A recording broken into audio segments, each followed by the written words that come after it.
And welcome everyone to the Circle the Way Podcast, episode 101. Yes, you're taking the class here with episode 101, ladies and gentlemen. 50 Cent, G Unit, Stunt 101. Yes, because you're going to have this guy give you some math class. I got a 33 and a third chance of winning, but I got a 66 and 2/3 chance of winning. You're going to have Scott Steiner here with us, giving you a lecture here, ladies and gentlemen. This is the host of TV's What I Would See here at Woodman Familia, the fellow Four Horsemen of podcasting, but one is missing, of course, but he'll be on maybe next week. Busy right now at the moment. But yes, ladies and gentlemen, let me go ahead and introduce my other host. Of course, he is Mr. 69, because this man always will over and over make over and over history. Because he makes history, ladies and gentlemen. History in the making, ladies and gentlemen. Season 2 of Circle the Bay here for episode 101. Mr. 69 himself, Mr. MGC Matt Callis Steamboat, ladies and gentlemen. That is 101 by G Unit. And of course, that song, but you should play that song at home if you're watching the show. and of course, he is Mr. Matt Callis's, his manager, of course, his client, his advocate, ladies and gentlemen, because he lives 1,977,000 miles from Winnipeg, Minnesota, Canada, because he lives by the 5 UNs. But he's bigger than those 5 UNs because he's bigger. Professional wrestling, bigger than Hackenschmidt, bigger than Gotch, bigger than Thez, bigger than Flair, bigger than Hogan, bigger than Moxley, bigger than Keep going! Keep going! Night, but we're gonna run out of airtime. Bigger than Ibushi! God, I love this. Bigger than Ibushi. He's bigger than Ibushi. Keep going. Keep going. That's right. You keep on going with the most violent podcaster of all podcasting world, ladies and gentlemen. Money. By God. Damn it. By God. That's right, man. The 101, it's time to go to school, son. I love it. Mr. T, I got to admit, Mr. T should have stayed in school. That's right, ladies and gentlemen. Man, what a week. There was a lot of professional wrestling this past week. You had Saturday, you had Impact Under Siege. Sunday, Wrestlemania Backlash. The aftermath on Raw. And, of course, everything in with Dynamite. But first, very brief, which is going to give our thoughts of Saturday's events, which we did mention in episode 100, and that is, of course, Impact Under Siege that just passed this past weekend. We've been saying it. Impact is underrated, but this card was fan-freaking-tastic. I actually enjoyed it. We did see the return of Mia Yim making her return to Impact. It looks like we might see her versus Deonna Purrazzo. So I'm looking forward to seeing that. And of course, Josh Alexander retaining against Tomohiro Ishii. And that match, whoa. Ishii. That match was, wow. Love it. It was actually great. Everything else, of course, the Bullet Club versus Honor No More. Oh, man, all the card was fantastic. It was fabulous. Fabuloso. So I'm pretty sure, and I don't know if my brothers here had the opportunity because we were busy Saturday, but it did not very understanding. So I'll go to Matt Callis. Did you had an opportunity to watch the highlight at least? I haven't been able to see it yet, but I know I want to watch Violent by Design versus the Briscoes. That's at the top of my list. That's like the first match I want to see. Hey, just you mentioned that. Yes, they are the new Impact World Tag Team Champions as well. So Briscoes. That's right. Looks like they're staying in Impact. That's the way it looks to me. Money Mike, how about yourself? Did you have an opportunity this past week at least to catch highlights of it? Mute. Okay, here we go. Unfortunately, I did not. However, this is great news for me. Impact. They got great talent going on right now. So this only adds up into it. Yes, Under Siege. I've heard good things about it. I look forward to checking it out tonight. Absolutely. And then, of course, the following Sunday, we did have WrestleMania Backlash. I know we don't cover much WWE, but, I had the opportunity to watch it myself, and it wasn't that bad, except for the almost in Lashley, unfortunately. Sorry for Bobby Lashley. Jesus Christ. But overall, I like the fact how I liked seeing Randy Orton so happy, so energetic, as he was part of the main event. It was a 6-man tag, which was the Bloodline, which is the Usos and the Tribal Chief versus RK Bro and Drew McIntyre. I mean, that match was okay. It wasn't bad. It delivered because it was so entertaining, and seeing Randy just having fun. And I love to see that about Randy. He's having a great time, you know, for his career that is, you know, what has been, 20 years, right? Or 15 years, I think it was last time. Something like that. Yeah, something like that. Yeah, definitely up there. He's definitely up there. And the other shocker, which not already a shocker, I think we all knew. I think everybody knew. Everybody thought it would be Ciampa joining the Judgment Day. Just to catch up to Money Mike and Matt, the Judgment Day is Edge's new faction, which is him and Damian Priest.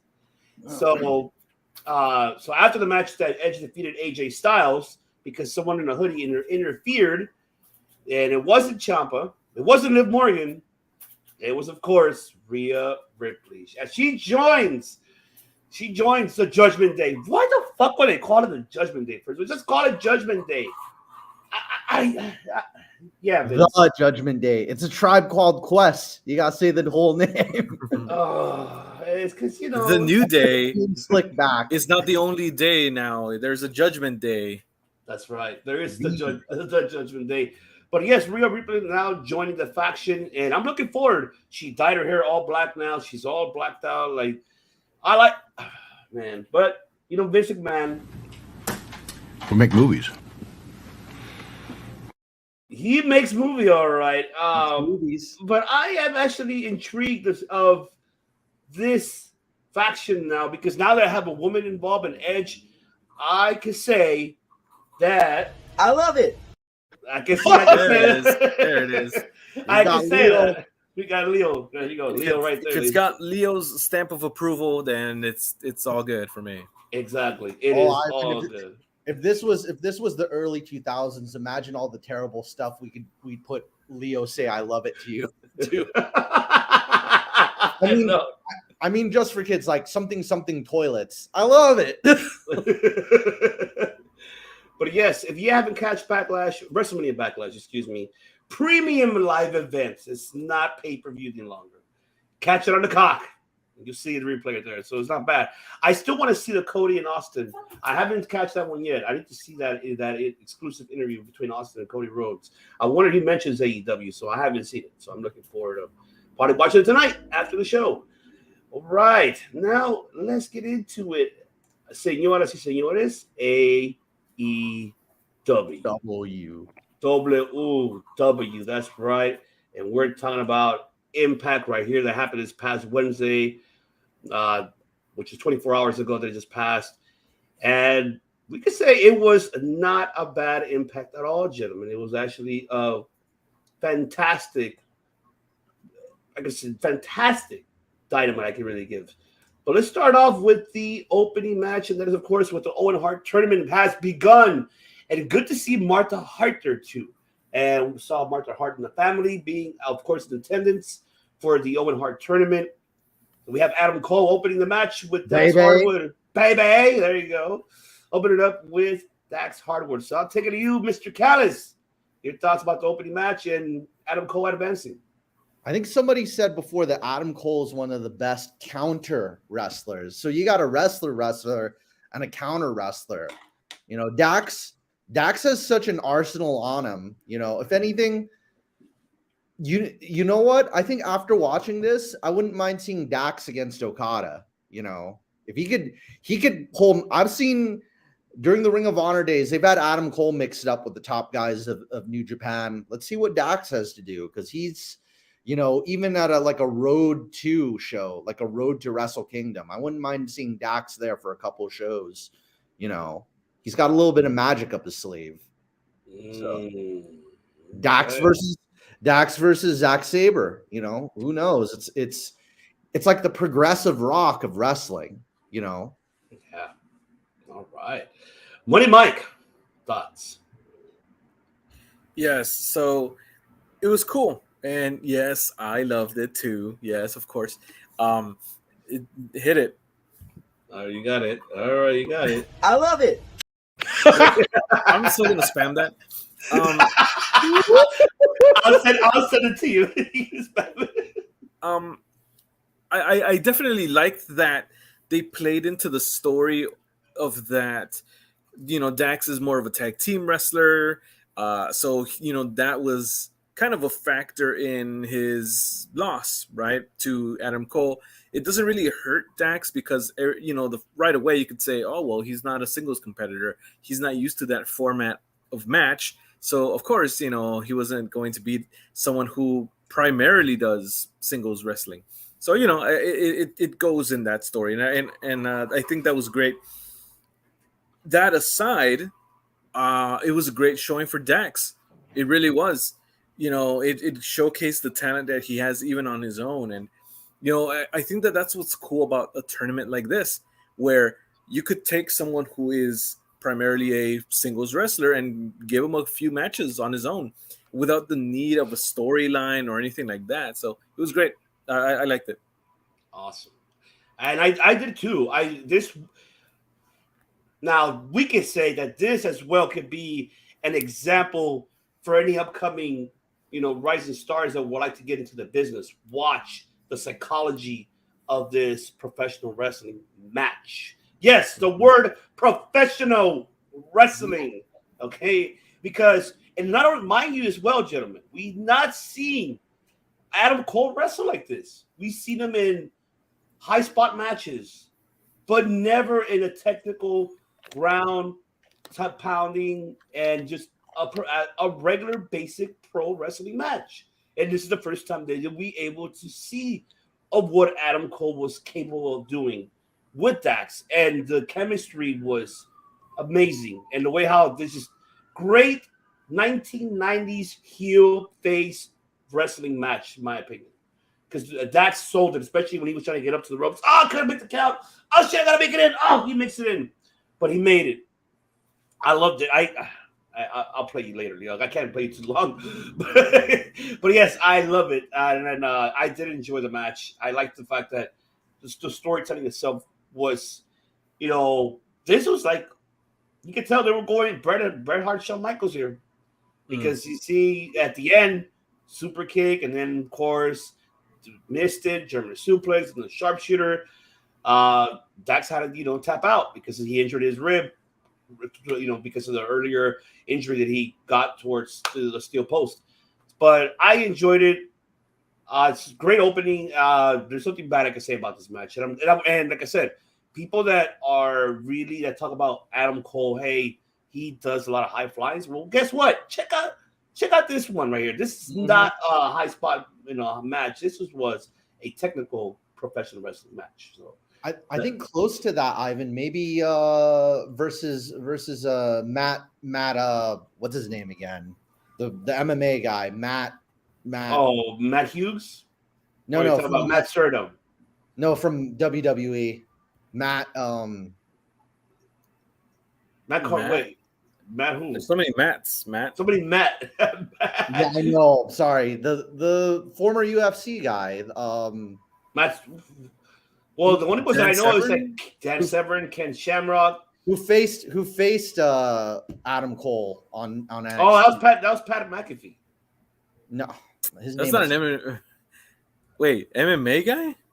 I don't think former MMA who's now in WWE because he had a match with the if you guys know in the comments, feel free to let us know. The no shoes guy. Oh, Matt Riddle. Matt Riddle. Yeah. Because Matt Riddle versus Adam Cole was a very it was a little bit grounded. There was plenty of slams though. It wasn't I remember that match wasn't really like a flyer match, No. But you could have just said bro. And we would have got it right away. Oh yeah. Well, welcome Brian Cook to the show, man, and thank you for tuning in. His comment, that match left me speechless. Big ups to Dax repping that Hart Foundation style ring gear. Yes, agreed. Absolutely agreed. He repped it awesome, man. I really enjoyed that. It's in the details, man. Details. Hell yeah. I love it. I love it. Yes. But you know what? I want to ask you guys a question because I saw it on social media and everybody was watching as well. I have a point, but I have an idea why they did it, but I want to ask you guys. Did you guys are curious that when he announced his Owen Hart tournament and the participants, were you questioning why they didn't involve Brian Pillman Jr.? His father was part of the Hart Foundation. They didn't call Harry Smith, Davey Boy Smith's son, to come in. Hey, want to be part of the tournament? He questioned why. So I'll take it to you, Money Mike. I guess. I mean, it would have been pretty obvious to do that, but I don't think that they would have gotten as far as the semifinals.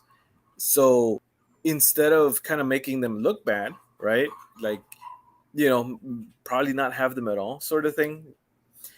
I don't see them going past the semifinals or even getting to the semifinals. So yeah, I think that's why. Okay. How about you, Matt Callis? Do you feel the same way? It's funny you bring them up. Remember, they still haven't revealed who the Joker is. Could be one of them. Could be one of them. I mean, I don't know. What a way to make them look good. And even if they lose that match, that's such a location on the card for them to be, because that would hype them up, you know. Very good point. Very good point. A possibility. Don't rule it out of the realm of possibility. Notice they haven't revealed who that Joker is. No, you know, indeed. and if it is them, we don't really have, because it is the Owen Hart tournament. It would be kind of wrong to feel outraged or disappointed by it, because it's their birthright. You know, it's their family. You know. So. Yeah. I mean, unless Martha probably didn't be a part of it, because we don't even know us. We don't know, as you know, pro wrestling fans, what's the relationship between, you know, Davey, you know, Harry Smith and Martha Hart and Brian Pillman. We don't know what the relationship is. I mean, that's something that maybe we could say that Martha probably said, you know what, maybe she gave those conditions, doesn't want to be involved. Who knows? I mean, we could just throw so many assumptions. But I think whatever it is, that would probably make the most people get the most people talking, and I'd say upset too. Some people upset, or a good chunk of people upset. It would be getting a lot of people talking though. Here. Well, you know, I'll make this into a curveball. You guys ready for a curveball early? Oh, it's a little too early. I don't think I can catch it. I'm gonna go low ball. We'll go low angle. Okay. Bounce please. Here, I'm gonna go throw it low right here. Okay. All right. It's soft enough that I survived. So you could bunt it, you know. Yes. So a possibility. Don't forget, you know, I don't know what his situation is. I haven't kept up with him. David Benoit. That's still another possibility. Whoa, okay. Like I said, it would make people upset, but it would get everybody talking. You know, I don't think it would get anybody upset. Really? I think so? really don't I'd think be so. okay with it. I personally would be okay with it. I'm just saying other people would be. Yeah, because it's not his fault. Exactly. He's no part of that. He has to. Okay, he said it on Van Fleet. He'll rep, you know, his middle name, which he does have, his father's middle name, and their last name. For me, I don't care. Exactly. That's your birth given last name. I mean, that's so. I don't want to put it that way, but I mean, that's just the past. This is the future of this individual that had nothing to do with what happened at that, you know, what took place. It's his own life. Yeah. But I think people look for like, oh, he's too green, or they try to pull reasons. He's been training. Exactly. Low-key. Yeah.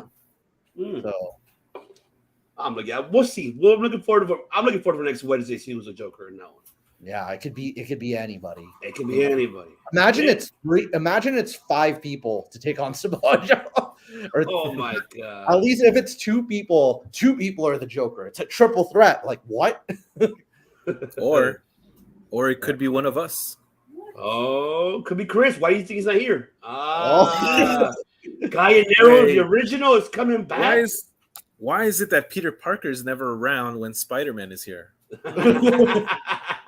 Hey, I mean, he's looking to face Scorpio Sky for the TNT title. It's one Gallinero versus the other. It's a callback to the Indies. There you go. Just shout out to you. Shout out to, if there's a Chris book, that's got to be there. That's gonna be. It has to be. But let's get into the CM Punk John Silver Dark Order.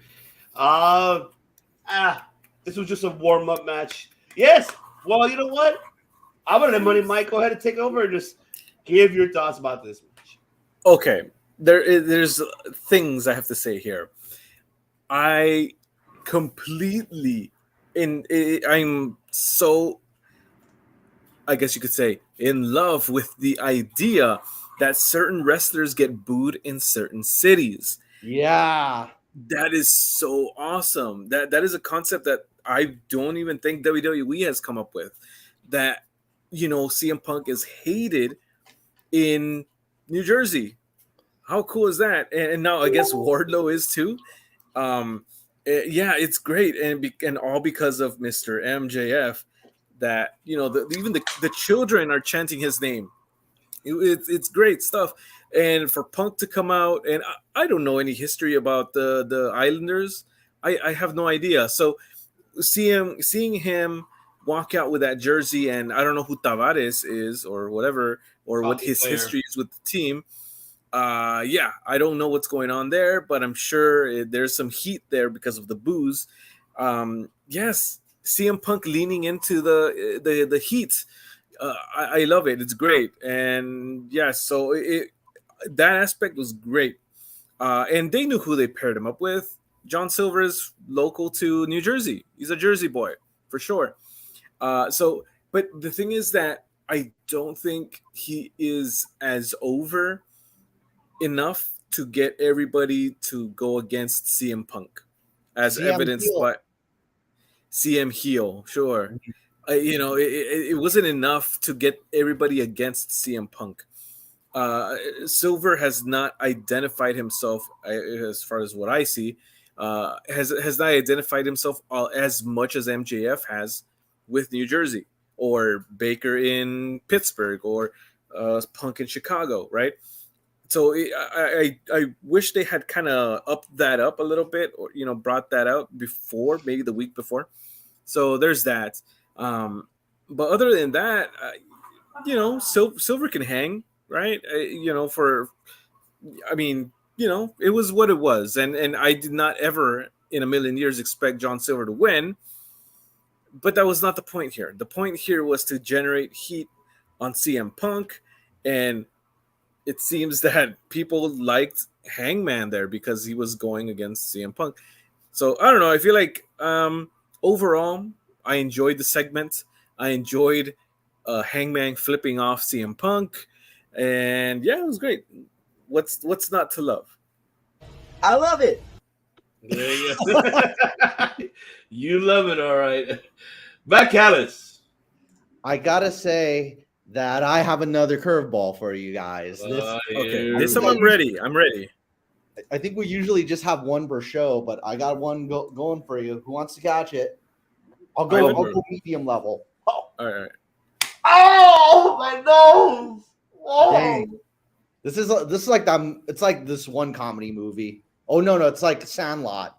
Put a stake over his eye, Oh, steaks. Oh man. Already with the food. All right. So so it's CM heel. It's kind of like, it's also like John Cena getting booed in Philadelphia. And Chicago. Yeah, in Chicago. So I guess it could be a territory thing. Who knows what? And I think another big thing is what me and Mike have noticed firsthand is that Los Angeles is Bullet Club country. So, and people seem to like the Dark Order. So what I'm thinking is CM Punk might need to join a heel faction to really like solidify, at least like a territorial heel, and at least I guess the Midwest and the East Bullet Club gets more booze. So, West Coast is Bullet Club country, and then Long Island is MJF territory. So, but this is my curveball, you guys. I think I don't want to spoil it. Obviously, I'm not Seltzer. This is my meditations bringing it to me. Imagine at Double or Nothing, CM Punk he's going to maybe CM Punk could lose, but he could try to win by cheating, but Hangman Page overcomes it and he gets the crowd on his side that way, and him overcoming CM Punk cheating. And here's the swerve. CM Punk joins the Undisputed Elite Bullet Club that night. Imagine that. That's a that's bit my off. Ooh, That's a bit. Yeah, that's a heavy curveball. that's Enough super, to go through any wall. Oh, that's some. Ruthless aggression. That's what it is to me. It's like, He's the third man. And then CM Punk, by getting extra heel, like I guess he could be extra annoying on the microphone, like making fun of everybody in the town, saying really messed up things, you know, just everything that kind of goes up against his character, you know, like goes up against who he is. He could go the complete opposites. Like, I know who I really am, and it's Bullet Club for life. And then, you know, Jay White comes out and blah blah blah. And you see Hangman, I couldn't even beat you with the help of my new friends, but I know next time you'll be done for without all these idiots, and you know, and then you'll just, you know, be extra cruel. Kind of like how Bryan Danielson was able to be cruel against both the Dark Order and Hangman. So Punk, because he's not aligned with any faction yet, you know, and usually you're not unaligned for too long. You end up in a faction eventually in AEW. Sooner or later, you're going to be in a faction, you know. That's a bold statement, Matt Callis. You gotta. Very bold statement. That's one hell of a curveball that you just throw right now. And he specializes in heel work, so you know. I don't know. Double or nothing. I swear to you, if that does happen, this is what I'm gonna think about you with that. Oh, son of a bitch! What? It's me, Austin. It was me. I love that so much. That's like me showing. It's like me at the wedding with like, and if anybody objects to this marriage, it's me, Austin. You know. Oh man. Maybe Punk would show up imagine he shows up at Dominion and you know he starts slapping around Okada. Let's see, it's like it takes two bullets. Like I'll make sure my buddy Jay White wins, and it's just extra, you know. It's so bold. I mean, you have Mike questioning me, like pondering if this. Damn, it's just. It would bold. get the whole wrestling world talking. It will, because then it'd be like, what? It's just. And then CM Punk Bullet Club shirts, like Go to Sleep Club for real, like him and Kenta. You know. Hey, that'll be something right there, right? But what would Kenta say though? I think maybe they might kick him out. They could kick him out, just like Tama Tonga and Tongaloa got kicked out. You know, that could be the case. Juice Robinson, you know. Well, he just joined, so I don't think they kick him out. He just joined. So, like, Bullet Club's undergoing personnel changes. Who knows? They could kick some people out and bring some people in. We'll see. But I mean, the way I'm looking at this, okay, now we're seeing like I said this 2 weeks ago. What was the concern? And I think all of us were the same. That how are we going to now start this build-up now? We don't have that much time left. We only have what? 2 more Wednesdays? Am I correct? Right? 2 more Wednesdays left? I believe it's 3. 3, right? Because I'm trying to look at the calendar myself. Because I'm seeing. Oh yeah, 2 more. 2, right? The day is getting closer, guys. Yes, I know. You're about to be in Vegas in 2 more weeks. Boy. Yes, that's right. But you get me though? Like my concern was how they were going to build up the hype for this main event, and they have not. To me, my heart is like Young Punk should make fun of Anna Jay or something. It's like right here. It's not there. They got to do something next week for it to. Okay, I did like the fact Adam flipped them off, of course, whatever. I like that too, but it just it's not winning me over to be hyped for the main event. This should have been done a long time ago already. This should have been done already. It's just that, and I'm critiquing AEW, ladies and gentlemen, not just WWE. No, I'm not an AEW. None of us here are AEW marks at all. We're professional wrestling marks. You can call us that. I'll live with that. I don't care. But it's just I critique the fact that there hasn't been a build-up to it, and that's why it hasn't really got me to be super hyped, extremely hyped about it. I'm hyped. It's going to happen. Awesome. Good. They announced it. But was there a build-up to it? We saw it coming because of him getting his wins over and over individually. Of course, they were just purposely done to put it in the Money Mike's ranking system. Number one ranking right there. Not number one announcer, but number one rankings. And he got there.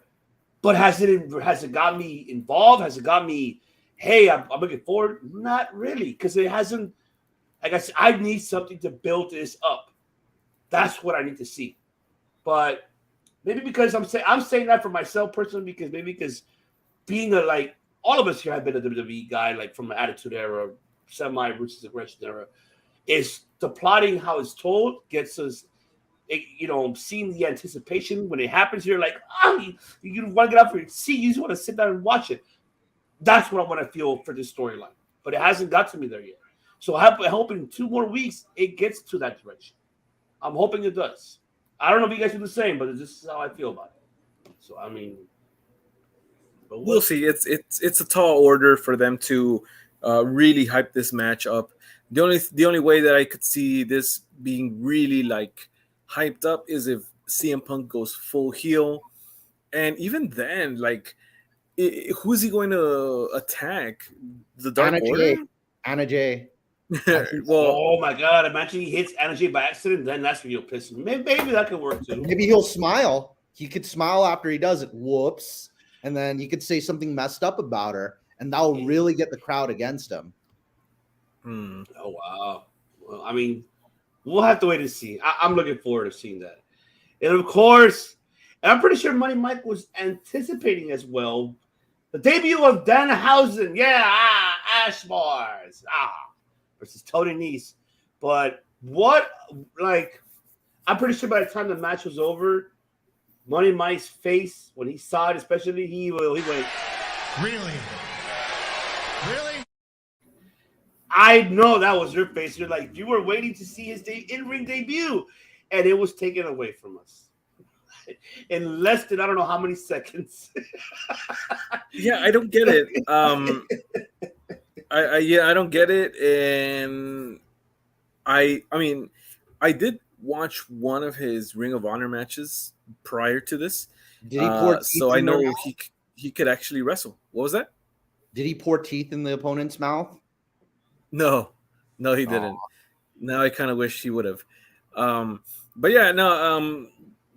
It's interesting, right? You got all this hype for Danhausen, and you have him lose in such a way.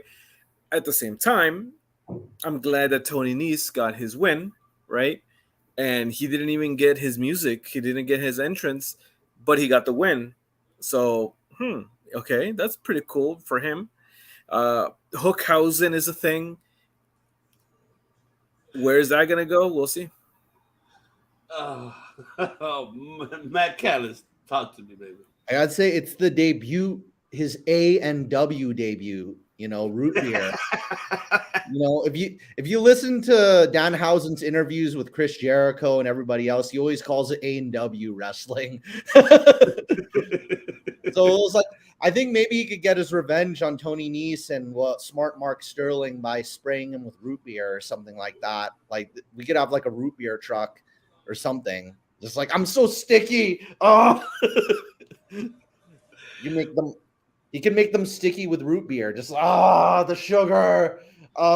Too much diabetes or something like that. So, I think Danhausen, they should give him some more in-ring time. Also, him pouring teeth in people's mouths or singing tequila right before he kicks them. I mean, all good stuff. Tequila.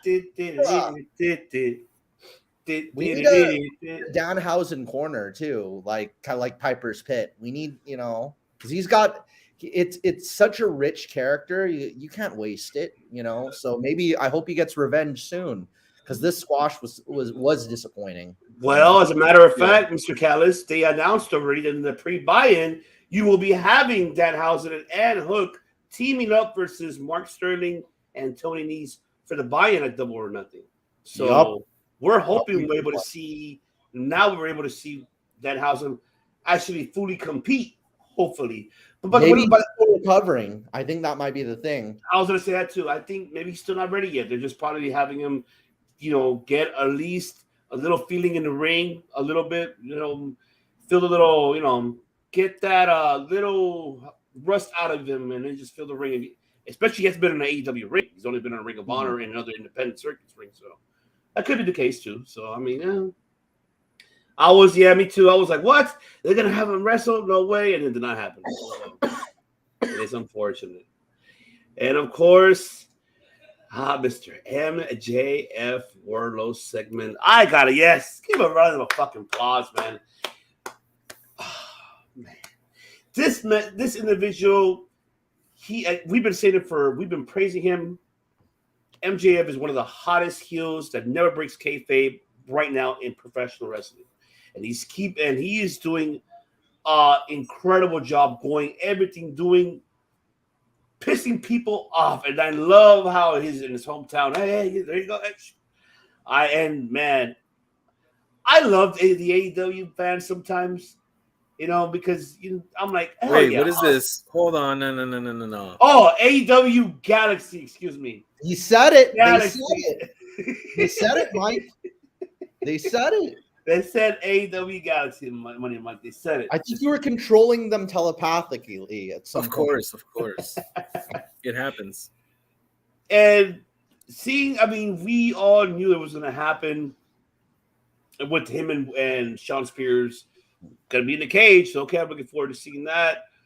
So I'm really looking forward of how this is gonna end for MJF and Wardlow at Double or Nothing. I'm looking forward to it. Go ahead, Matt Callis, take it away. Back to you. I gotta say, it's my favorite part was just him walking to the ring and everybody wearing a Burberry scarf. It's like, for those who don't know, the first Double or Nothing, I had a Burberry scarf, but I forgot to wear it. So I might wear it. I might wear it at one of the events or something like that at the next AEW event, because it's good to be bad. It was so good. It's so good to be a bad guy at that show. It reminds me of the heel section at the early TNA shows. Like heels section right here. So they're continuing a little bit of that. So it was kind of cool seeing Bad Guy City, Brian Cook said on the chat, he's basically worshipped in Long Island while hated everywhere else. MJF is just pure platinum. So yes, absolutely, Brian, you're right. Guys, imagine being hated everywhere except LA. That'd be so crazy, Hey, that could happen. we can have Circle to Bay haters around the world, and then we're loved in LA. It's just like how I'm loved everywhere except for Chicago, apparently. Oh, that's right. Chicago don't love you because Mike has revenge. We're gonna get deep dish pizza and Italian beef sandwiches from Al's.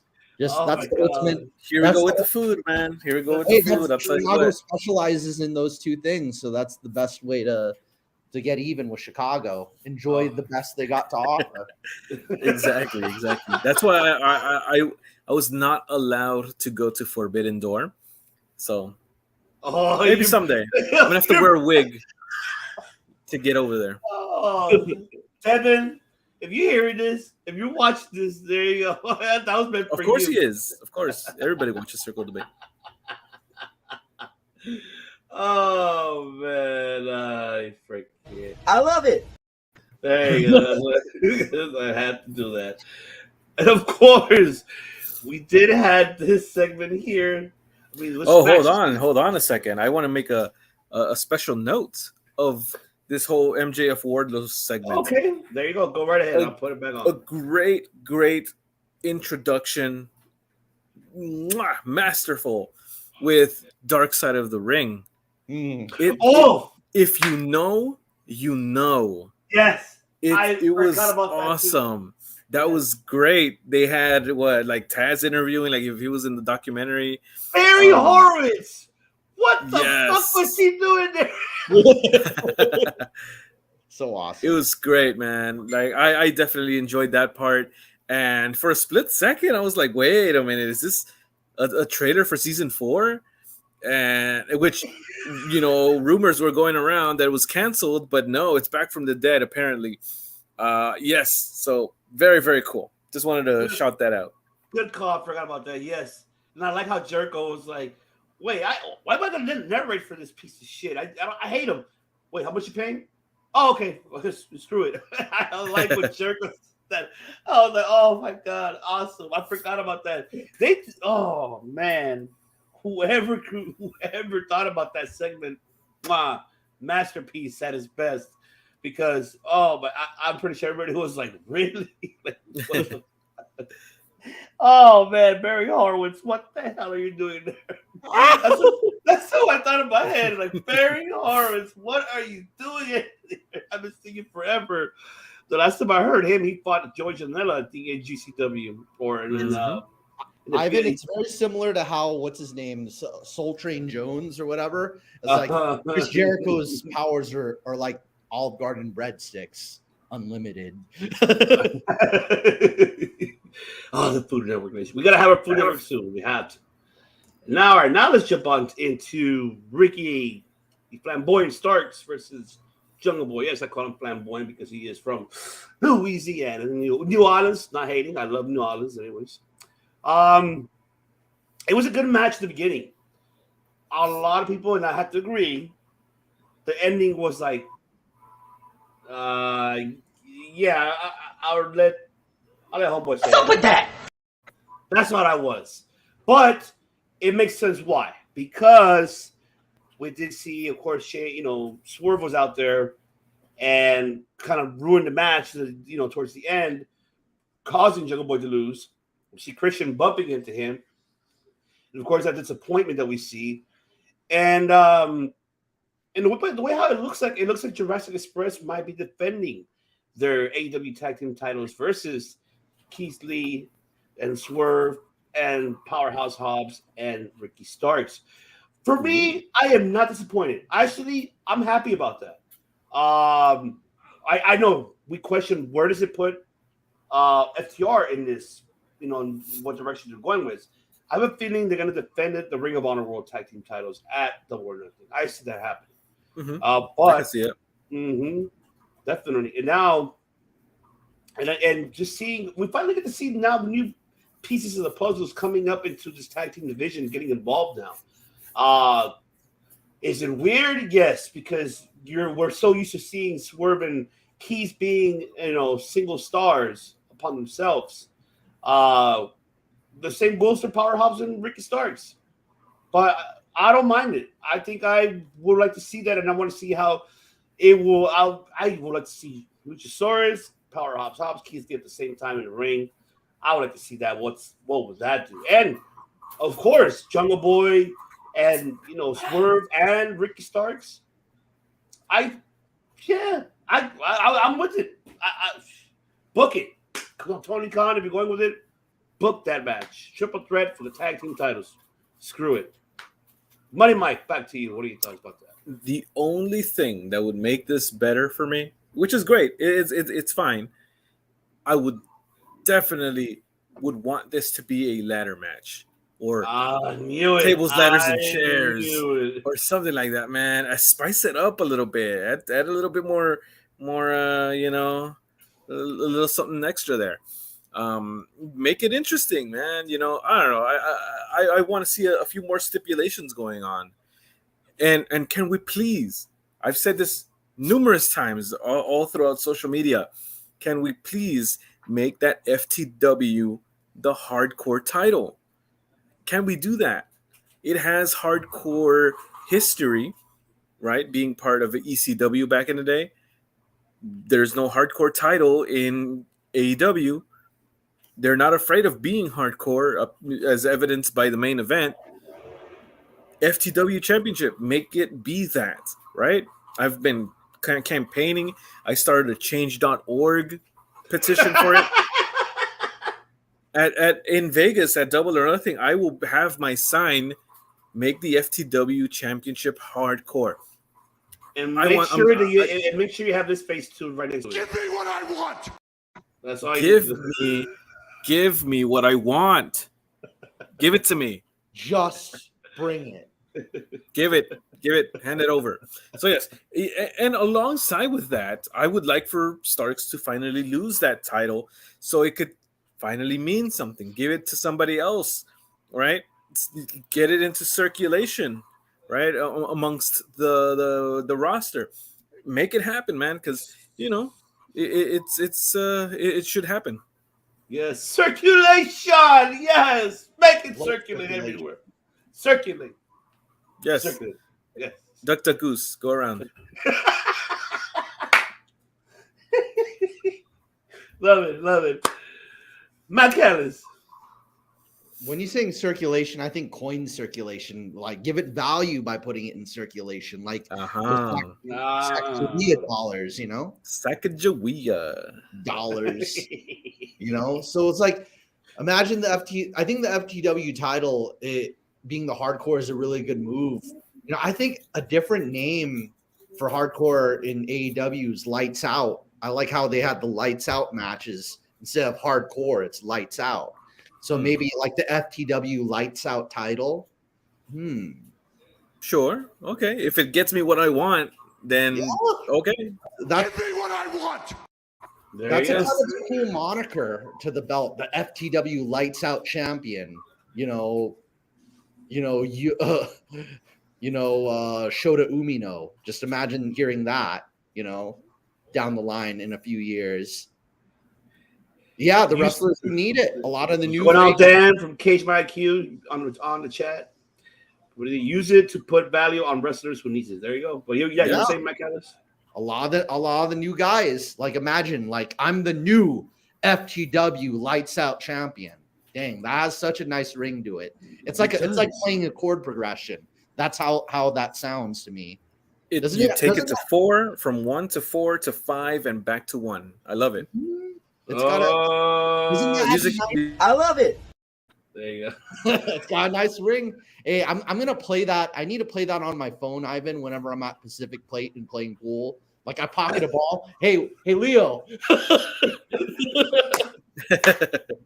Like I pocketed the ball. I love it. I'll send it. That's it. That anytime I get a text, that's gonna be my ringtone. Let him know. I will let him know. I'll see you at Pacific State, Leo. I'll do it too. Let's see. Tony Nese, the premier FTW. Hey, you know what? Yeah. It's not bad. It's not bad at all. Baby faces around him. Yeah. No, have him a heel still. And I mean, shit. Yeah, no, I mean baby faces around him, like facing him. Yeah. But a Lights Out championship is not bad. Oh, we'll get into what Tony Khan said earlier, but we'll get into it after because I want to get your thoughts about it. Now let's get into Jazz. No, not J-A-Z-Z. No, Jazz. They said it, Mike. They said it. Yes. They said it. That's the segment where they said it. That's right. The AEW Galaxy, ladies and gentlemen. AEW Galaxy.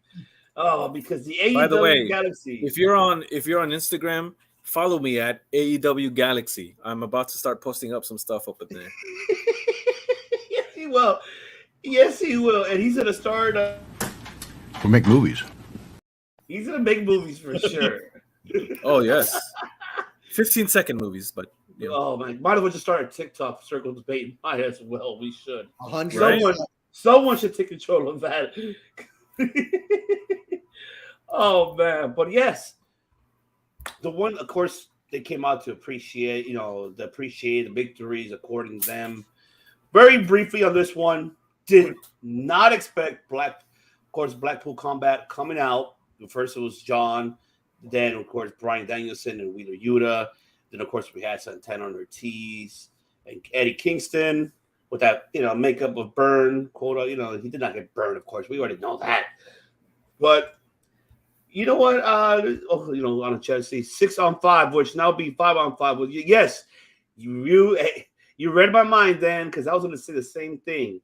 That's exactly what's going to happen at Double or Nothing. We might get another stadium stampede mini match. Is that what it called, right? So by the looks of it, it's going to be Santana, Ortiz, Kingston, Bryan, and Moxley versus Jazz. Or it could be blood and guts. If stipulation at Double or Nothing? It could be blood and guts instead, because we've already had Stadium Stampede twice. We could have blood and guts because we haven't had blood and guts a second time yet. But the Stadium Stampede is like up the pinnacle, no pun intended, for your Double or Nothing. That's the thing. Yes, it is. That is true. Yeah, so that could be the case. They might just go with that, go far with that. So Allegiant Stadium, man, it's just like down the street. There you go, Stadium Stampede at Allegiant Stadium. Yeah, there you have it. But Matt Callis, take it away. I think this is a good addition to the Blackpool Combat Club. I think it's a good size. This is a good size for the Blackpool Combat Club. Like a tweener babyface faction. I guess they could have their bad guy moments, but I guess it'll be good to have both Eddie and Moxley in a bigger faction. Just to really get new names over. And the one everybody's kind of hoping comes over from England or Japan is Shota Umino. Moxley's old tag team partner from New Japan. So he's got a history, Shota and Wheeler. Those two are maybe those could be future tag team. We got a lot of things going on with that faction.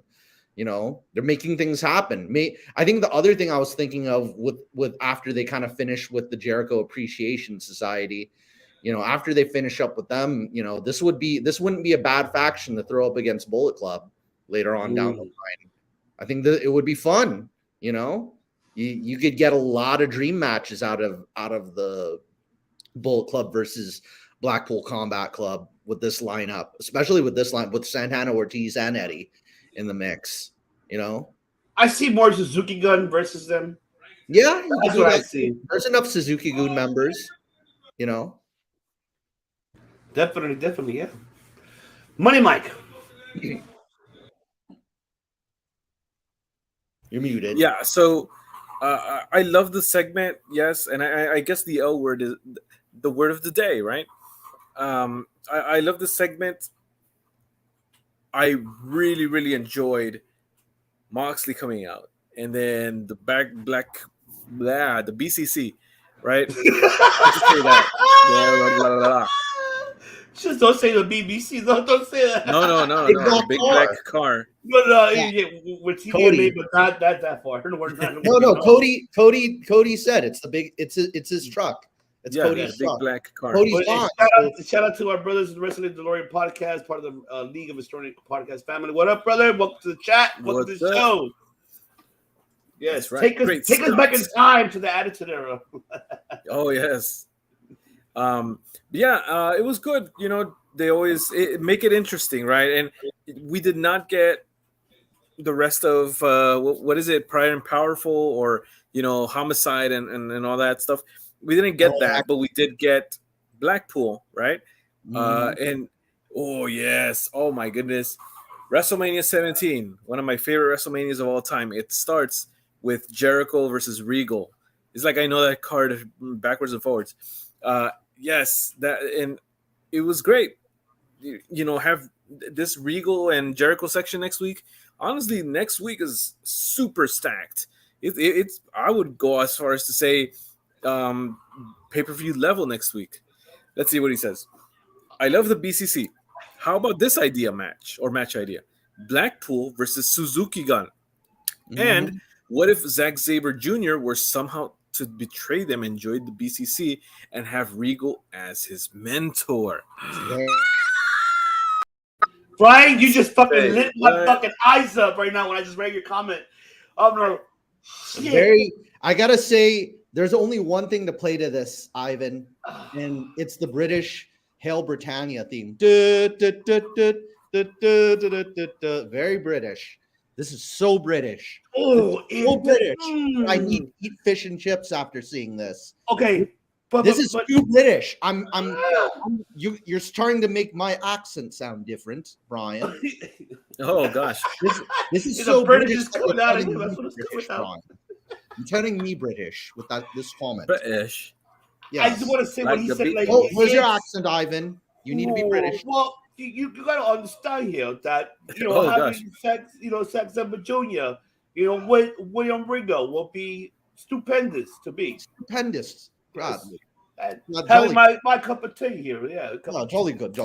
Yeah, jolly good. Yes. No. No disrespect to our European listeners. No, we love it. It's a matter of respect. Yes. But what Brian just said right now, if that does happen, son of a bitch, that adding him as a fourth member, Oh my God, that would be the most unstoppable faction of all time. I'm sorry. God save the queen. And God save the fucking queen, for God's sake. God save the queen. Sex Pistols. Jesus Christ. All right, let's see what the rest of the story said. Last week, you called the AEW fans the Galaxy and Justice. I was like, Money Mike deserves a check. Yep. Yes. Money Mike deserves a check. Yeah, pay him. Pay him. Yes. Come on. Where's the check at? I mean, how else do you think I can afford this place? Balling. He's balling. I mean, come on now. And then I keep this piano is not cheap. No, Dan case when he said, "Oh yes, United Empire is another one." Oh my God. See, oh man, there's some. Well, I can't wait till June 26th for Forbidden Door, but we're gonna have to wait to see what's gonna happen to that. But you know what? I'm gonna say this right now about this plot. Yes, Dan mentioned it in a comment. Yes, Wheeler is in Japan already. He should be leaving already by 10. He should be leaving by tonight. So, because we'll discuss about it later for the BOSJ 29th anniversary. But this honestly, this plot, the story reminds me of. I'm throwing the film out there, The Warriors. Ooh. The Warriors come out and play. And you see Kingston and Santana you see Kingston and Santana Ortiz getting their ass whipped every other week. And yes, we mentioned that we got bored of it. Our heart was closing, Money Mike. We said it last week, for the last couple of weeks. But now adding these Bryan Danielson and Moxley involved, love it. Go with it. And this is like your Warriors type of story plot line. And why not? Yeah, you got to get your best man. You got two best men. You got a technician. You got a fucking a brawler. Why the hell not? You got a Stan Hansen and you got a freaking Jesus Christ. Like if you say a Shibata, probably most likely like Bryan Danielson shit. There you go. And adding William Regal to the picture too. Leading the way over there will be yes. The power of the punch, man. The power of the punch. I was waiting for a damn Knuckles, man, but I'm looking forward. I'm hoping they announce it next week that it will happen a Stampede Stadium match between, BCC and Santana Ortiz and Kingston versus Jazz. They should announce it by now. And you mentioned, Matt, that this is building up stars. It's gonna make Daniel Garcia look great. It's gonna make Matt Daddy Magic, what the fuck his name is, 2.0. 2.0. Fuck, I don't know. That's like one of the worst things I heard on AEW. Is like, you want to know what turns me on? No. Like right away. Yes, they got me back invested. Yeah, just with that. Yes, I agree, Dan. It got me back invested because of that. I wasn't in the beginning because first I did. We all said it. Give us LAX, OG, and New School all together again. But I guess that maybe couldn't come with a deal. Maybe that's probably what happened. I don't know. But that's fine. This is perfect. So I'm really looking forward for them to announce it. Coming next week, and I hope they got to do it now. 2 more weeks, baby, for Double or Nothing. Now we got to get into the other parts of the Owen Hart Women's Tournament. Toni Storm versus Jamie Hayter. The anticipation, the build-up was like, yes, we're seeing this now. We're finally going to see two former, European stars that came from Japan that has been in Stardom, has been, Chaco, Tokyo Pro, Tokyo Yoshi Pro. But the match delivered. I'm going to let Matt Callis answer that question. So take it away, Matt. I think in a different setting, just because of where it was on the card and the show it's on, I'm sorry. My apologies. The lawyer, he just said, I want Regal to scream out, blood and guts! Instead of War Games, blood and guts. Say it, Matt. Can you say it? Blood and guts, Well, yes, go ahead. My apologies. Yeah, it's. I'd say it's about medium. I'd give this match about a medium rare. Medium rare. Okay. Yeah, so, yeah. You know about that too. Yes, of course. About a medium, and Jamie. I think they're leading up to like Toni Storm later on down the line, like challenging, like going 1-on-1 with Britt. And Jamie's great on the card, but I gotta see like a little bit something different out of Jamie, like new coat of paint. But overall, it's all right match. We got But we got more. That's only a teaser for the future. You know, they got some more flavors coming up. Okay. Money Mike. So yes, let's see. Rampage would have been better placement in beginning of show. I agree. All right, so for this match, yeah, I enjoyed that. And I don't know if these have met before. Matt, do you know if they've wrestled each other before? I'm not so sure either, because I don't know Yeah. if that match. I think Tony might have been gone before Jamie came in. If I'm wrong. I gotta check. I gotta check the archives. Let's see. Either way, I feel like this is kind of like the future of the division. It is. And you know, both of these, I was supposed to call them superstars. Both of these wrestlers, Galaxy Stars. Galaxy Stars.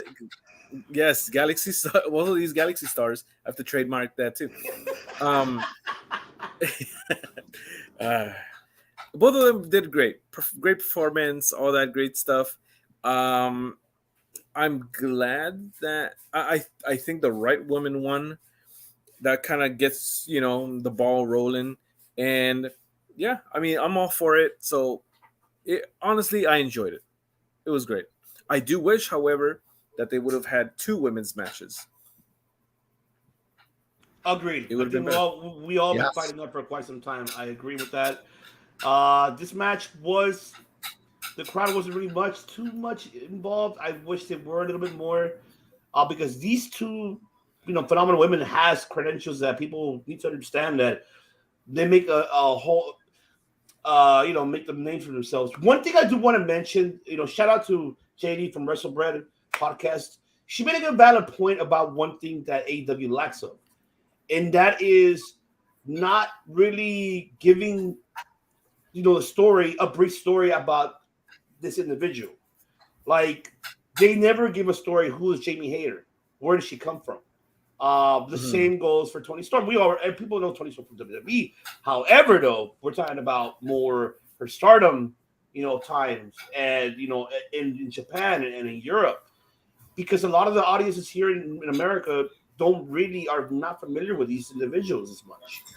So I agree with her that that's the lack, that they don't give an explanation to the audience who's watching, especially watching on national television. Who are these people? You know? Yes, I get it.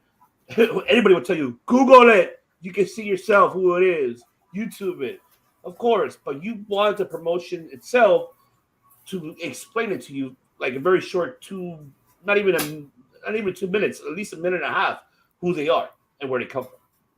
I mean, I don't know if you guys agree with that. I think that's probably where the lack is, and why the people was not really much invested in this women's match when it was happening at the time. The one thing, though, I was like, okay, just that little her pile driver, she, you know, it looked like they kind of botched it a bit. I don't know. It seemed like the chemistry wasn't much there. I guess they were, just so you could tell, I think this was like their first time being together.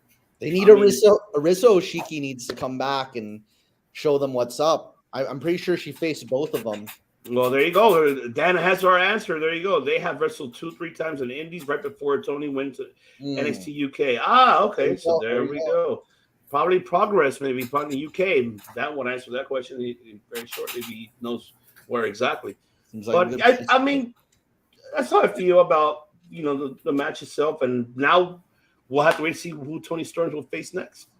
But I don't know. Do you guys feel that way too sometimes, that AEW lacks introducing the stars? I mean, Galaxy stars like this. The Galaxy stars. I mean, I guess you could say stars, right? Because stars are in the galaxy. Yeah, you know, I've spoken about this before, and it kind of goes with the whole Marina Shafir thing, right? Where she was not introduced in the best way, or not hyped up in the best way. So it was not, the crowd did not know, like, okay, you know, do we like this person? Do we not like this? Do we care even? You know, it was not clear. So let's see what DeLorean says. Love AEW, but they don't do a good job at explaining things for people who aren't aware of some of these wrestlers' history. Right. Just Excalibur saying, "Oh, this person was from this and this and this." That's not enough. Sometimes it could, help things out, right? But it's not enough. You I like gotta it when kind they of show. I like it when they show pictures. When they put up pictures on the past That archive helps. courtesy of, Yeah. this promotion. Yeah, that definitely helps, and at least that, right? Or them like a vignette a week or two before, There you go. and so yeah.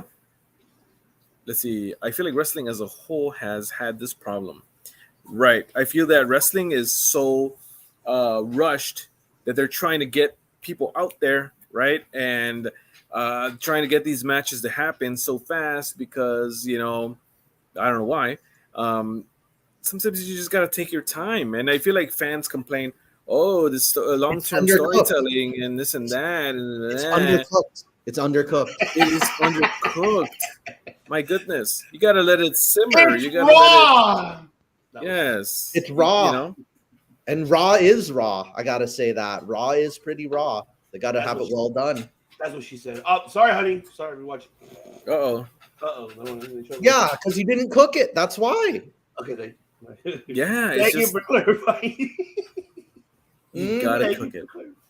You gotta cook it. You gotta cook it. So maybe it'll be Damn Ring right. of Honor well done. Ring of Honor well done on Monday night, right after Raw.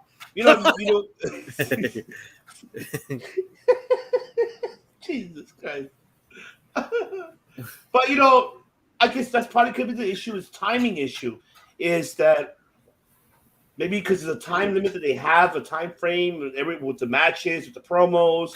Well, if that's the case, take out some of the promos that is not needed there and add the history about these individuals, especially about tournament.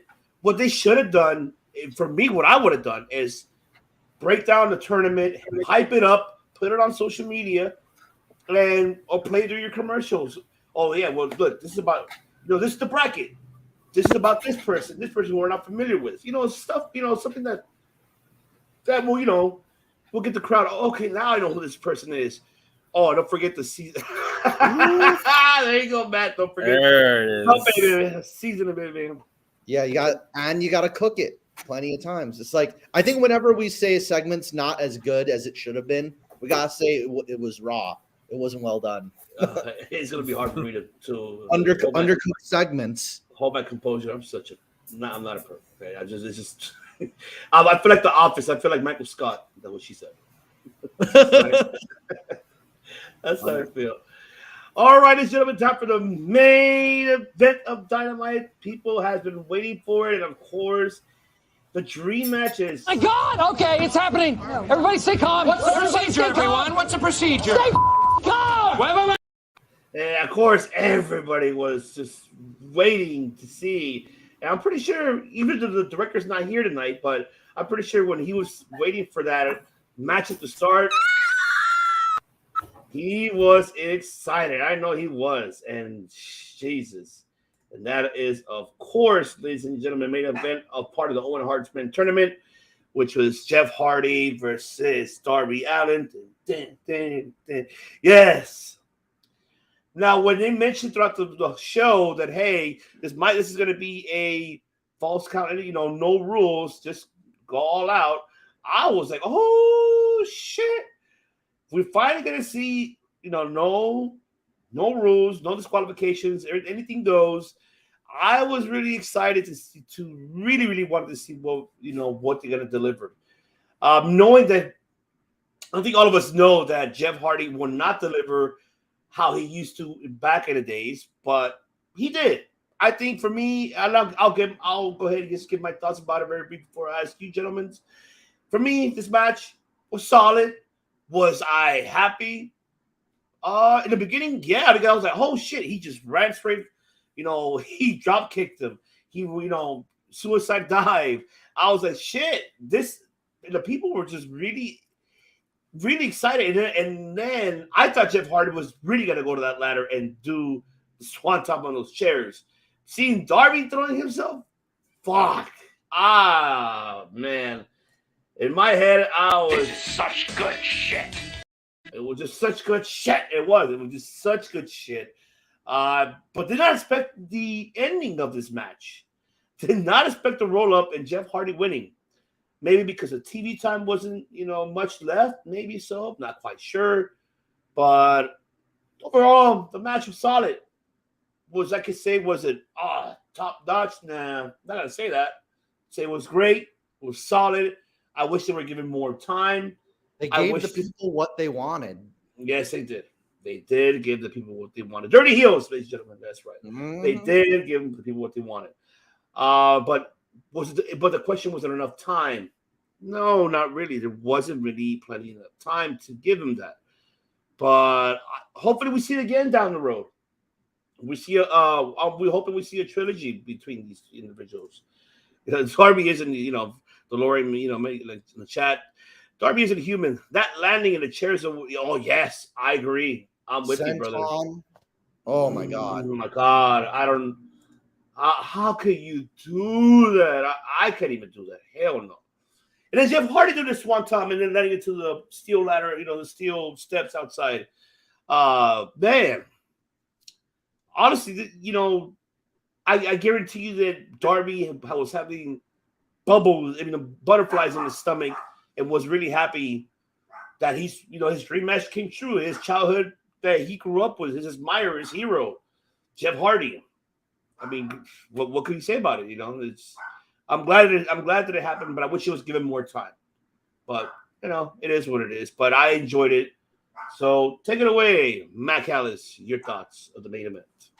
Don't forget, they gave us an education in, like Darby Allin said, we're more stuntmen than we are wrestlers. They don't want to see us lock up.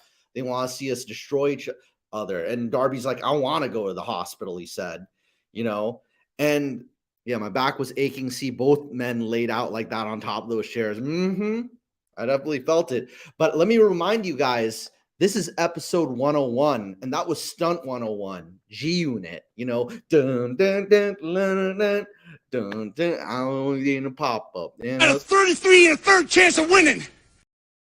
Yeah, G-Unit, man. G-Unit. 101. 50 Cent should have just came out in that match and on this podcast. Man, I'll give Stunt 101. It's Stunt 101, the Stunt 101. It's a Stunt 101. But I got to say, with that roll-up, I think the reason why it's a roll-up, there's only so much damage you could take in a certain period of time, and only so many stunts you could do before you wear out the crowd. So you got to have a finish of some kind. So without damaging both. So you got to make it, Jeff Hardy got the better of him in the last second. Maybe Darby wasn't expecting that roll up, hence the victory. So, more matches in the future. So, and there goes the rest of the DeLorean. As a New Yorker, I salute you for the gun it reference. Yes, G-Unit. G-Unit.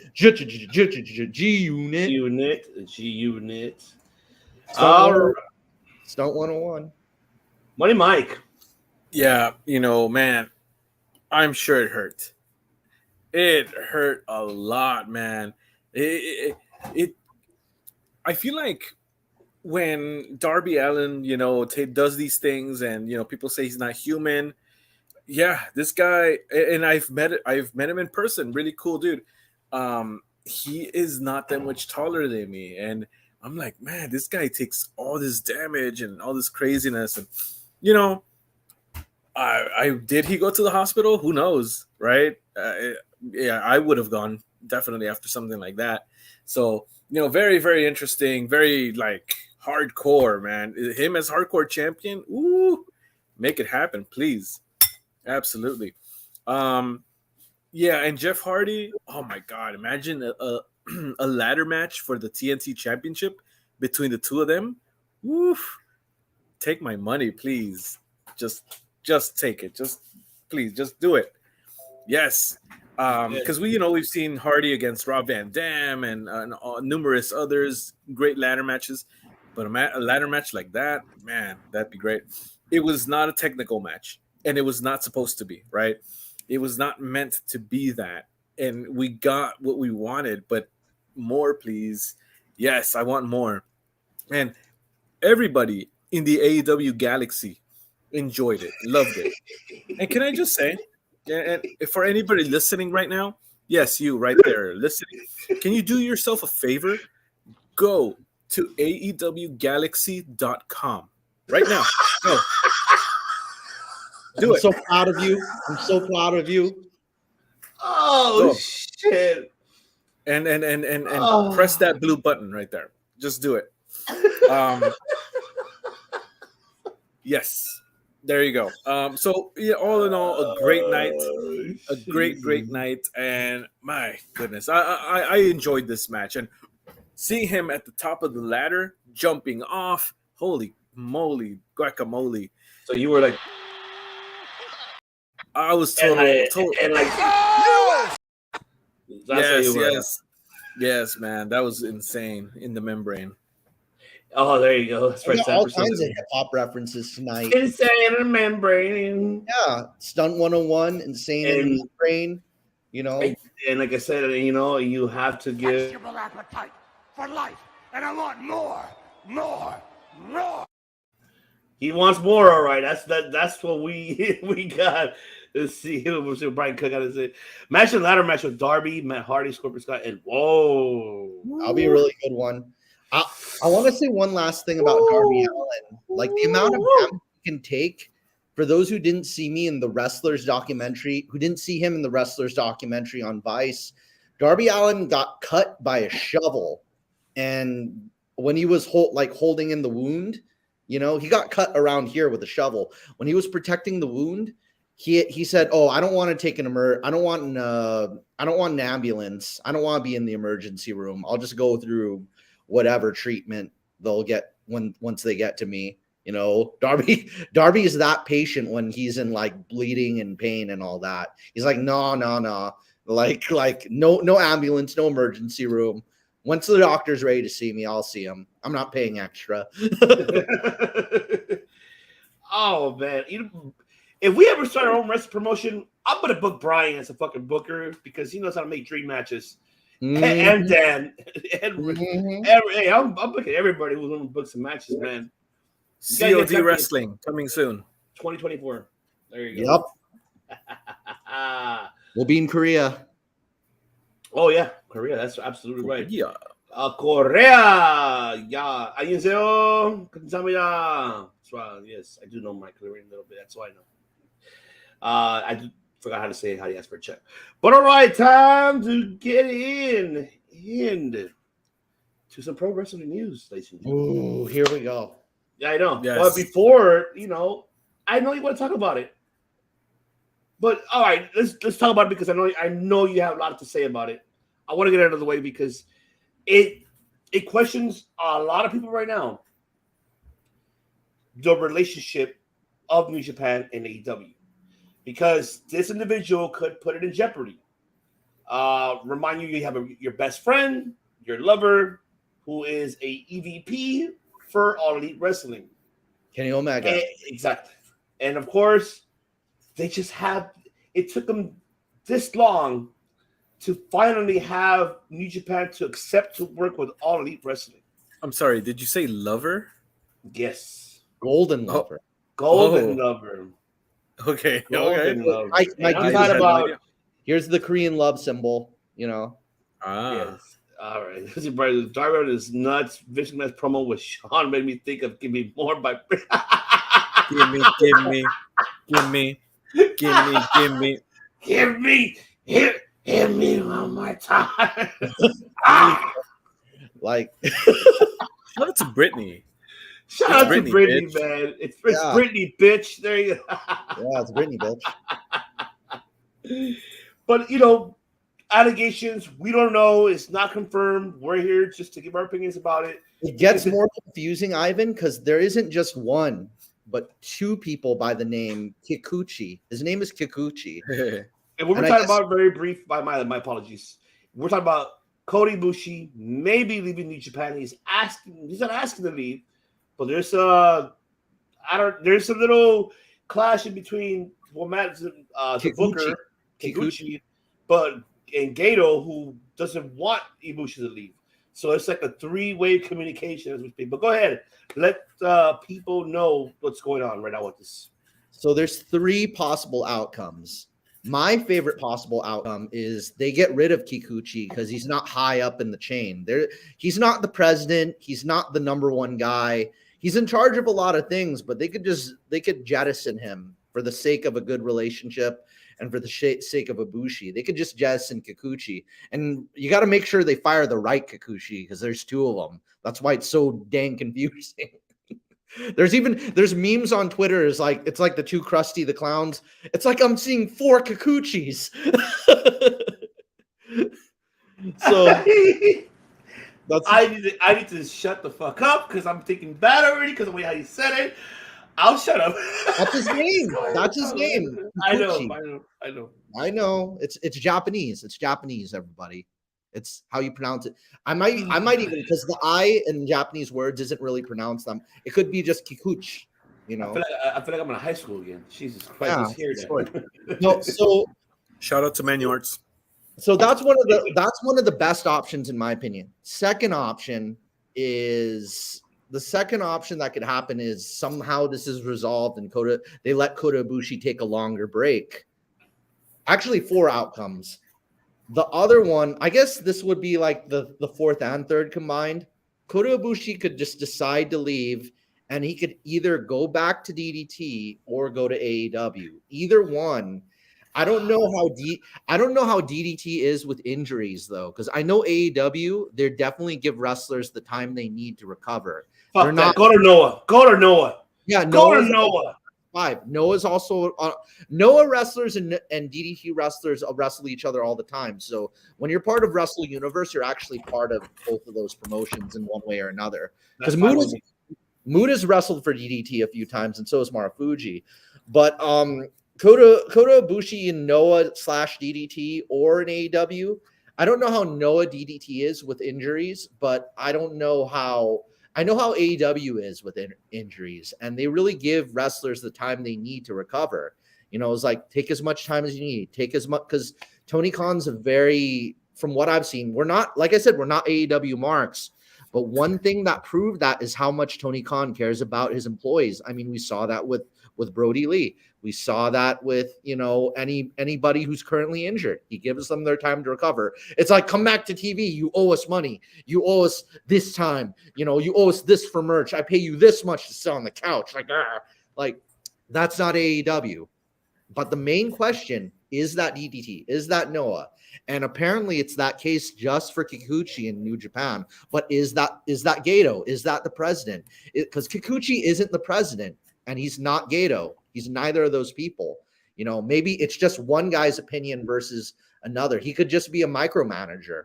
How much he's the head of talent relations. He's your hi, I'm Johnny Ace. Serves up, dude. I'm the head of talent relations. That's what he is. But don't forget, the president overrules the head of a talent relations. If Vince wants something different than him, he gets his way. You know, if I forget the name of the current New Japan president, Gomenasai, I'm sorry, I forgot it, you know, but it's his word probably, and then Bushi Road in general, that's the parent company, you know, so the real question is who has the control in that structure, you know, and does it affect Forbidden Door? I don't think Kota Ibushi was going to appear at the event, so I don't think it immediately affects that, but down the line it could. That's the biggest concern there, because we don't want that to happen.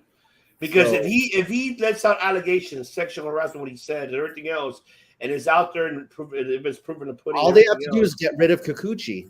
Like I said, it's on him. They need to find a way. They find a way to get rid of that. I mean, I got to let me hold my. And it's got to be the right one, because there's two. I'm sorry. I'm trying to. I'm sorry. It's the last name. I'm sorry. I'm sorry. Imagine if I know. I feel like I'm high school. Jesus Christ. Grow up, my shit. Well, I'm a kid at heart, damn it. Come on, Dick Van Dyke. Come on. People got funny names. Come on. I know. I apologize. If I offended anybody, ladies and gentlemen. It's like you got a fierce Japanese MMA fighter, and his last name's Kikuchi. Like it's Tanaka Kikuchi or Minoru Kikuchi or something like that. You know. So, I'll get his jersey.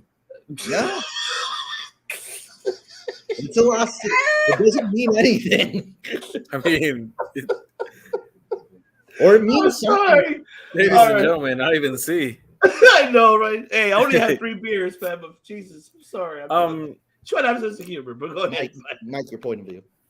Go ahead. I'm sorry. I thought. Totally different. Man, I don't know the ins and outs of the story. I kind of heard it in passing that, there's allegations and stuff like that. But, yeah, I know that Kota Ibushi and Kenny Omega are friends. I didn't know that they were more than friends. But, to each their own, of course. Yeah. Oh, yeah. Yeah. So that's part of the interesting part there. And, everybody has to be comfortable with where they work, obviously, right? There's no reason for anybody to feel miserable where they're at, they have to be happy. And if these allegations are true, and there's so much that goes beyond this, I feel that Forbidden Door will not be affected by it because it's so soon, so close to the event. I'm pretty sure all the matches have already been determined, by the powers that be, that I don't think that this event will be affected. However, wishful thinking here, that Forbidden Door 2, when it comes to LA, I hope that that's not affected by this. But, we'll see what happens. It's interesting. This is really outside of the realm of what happens within our TV screens, but yeah, it is wrestling news, and it's unfortunate if it is true. Absolutely. I think I feel the same. I hope not. I mean, but like I said, there's 2 different sides of the story to proving guilty. But by getting Gato involved now, for him to try to hold this off and making sure that he keeps Ibushi, because Ibushi's contract is up sometime by the end of this year, somewhere around the correct if I'm wrong. But he wants out. He won't renew. Gato, his goal is to renew his contract and keep him. There's a lot of speculations at the fact that he doesn't feel like he's like an OG New Japan. He feels like, behind the scenes, he gets treated like you're a newbie. Like if you're a young lion, he feels like he's being treated that way. And I feel that if that's the case, they need to change the environment behind the scenes of New Japan. And if you want to head to the right direction, especially here in the United States, not just in Japan, but also here with us, that you want the fans to get intrigued and to get involved more with your product. You obviously, there's going to be someone who's going to open up and say what's going on behind the closed doors. So, and they've done it here before too, like the Movement, for example, they had done that as well. So, if I'm hoping that New Japan is able to, how you mentioned, Matt, if they get rid of that head of talent relations and have Gato take over, that's fine. I rather have that, because Gato's more lenient. He knows the ins and out, not just in the ring but out, and he understands the booking of it and understands the atmosphere of what people would like to have. But we just have to wait to see, and as the story develops, then we'll have to see what will be the outcome of it, and hopefully it does not affect. I think at this moment, people haven't even seen his face yet. People don't even know what Kikuchi looks like. So, and Denori has a good point. He said Kota is too good of a talent not to keep happy. Mm-hmm. I mean, good point. I agree. But however, though, you can't spoil your top talent too much, because then when you spoil them too much, their head goes over and they think they're the shit. WCW. And then they're gonna start calling themselves the Chief, and oh my goodness, the tribal chief. That giant head, and oh my gosh, no. Oh my god, yeah. Then, that's my camera. That's my microphone. That's my stadium. This is my fans. Oh, worse than when you need them. I would love to. All right, but let's jump into the next one that people got everybody talking. We haven't talked about it. That is, of course, the new Ring of Honor logo coming out. Look, I want to clarify it. You're seeing this? It's a fucking rough draft. It's not going to be the logo. For God's sakes, ladies and gentlemen, it is the TBS font, I gotta say. So I guess that is a clue towards where It's a rough draft. It's not legit 100% done. It's giving this pitching the idea of how they're going to do their logo. But again, ladies and gentlemen, people that are watching, people that are listening, it's a rough draft. It's not going to be the logo. It's not. Calm down, everybody. Calm down. Tranquilo. Tranquilo. Yes. It's not going to be that logo. We all know that. And I'm excited to see what they're going to do with the logo. Am I going to miss any logo? Yes, I am. Because it was the original. You know, as a matter of fact, it wasn't. It was a second original. The very first one was, Matt can correct me too if I'm wrong, it was red, white, and black. I think the words were white. I think it was red, and then it was black with a banner. I think there was one before it too. Yeah, one before it. I think it was all red and black, I believe it was. Or all white and black, I believe it was. But, I mean, I'm looking forward to how they're going to do it. And I'm hoping, finally, Tony Khan, please, and please. It's not here. There's no shame. It's me. Yes, you, Tony Khan. You, hopefully, for God's sakes, give this promotion their own entity already. We need to have Ring of Honor going. By the way, I enjoyed that moment so much. It's such a callback to the WCW thing. Yeah, that was so perfect. I'm so glad he said that. But you know, that's the fan in me. Ring of Honor, not WWE Raw. Ring of Honor, well done. Yeah, this will be the logo for But I definitely hope this means Ring of Honor starts. But yes, that's exactly what I want. But I still don't feel. I feel that's a rough draft. That's going to be the logo. How it's going to be, like how it's going to be presented. But I feel like they're going to add more details. I still feel that there's more to it. It's just only filing it so nobody can take the logo idea. If you get by what I'm saying, because trademarking is a lot, you know. So you have to do that. But go ahead, Money Mike, take it away. At least it's better than NXT 2.0. I like the logo. Logos, honestly, they're supposed to be simple. Yeah, they're supposed to get to the point. Can't be too crazy. It lets you know what it is. ROH. Boom, there it is in your face. Bass. I do like the logo that they had right before Tony Khan bought it. I think that was a really, really good logo. This one, yes, it's a rough draft and all that, but once you add the graphics and the movement and the different colors and all that stuff, it's gonna look great. It's gonna look legit. People are gonna get used to it. No big deal. Whoever's complaining about this is they're still in elementary school. All right, read that, Mike. The logo reminds me about how everyone was complaining about the TNT title being too plain when it first debuted. It wasn't done just like this logo isn't finished. Absolutely. People complain too much. All you wrestling fans, I'll put myself in there. All us wrestling fans, we complain. We talk too much. Botchamania. We talk too much and we never shut up sometimes. So, just enjoy it. Go along for the ride. Tony Khan has the machine of TNT and TBS behind him, so it'll be good. It'll turn out fine. Yeah, can't be worse than NXT 2.0. I mean, it's its own entity, man. It is what it is with 2.0. Another thing that Mr. Khan mentioned on a interview, and I forgot which one he did, but he did confirm. He confirmed the trio titles, but he mentioned other championship belts.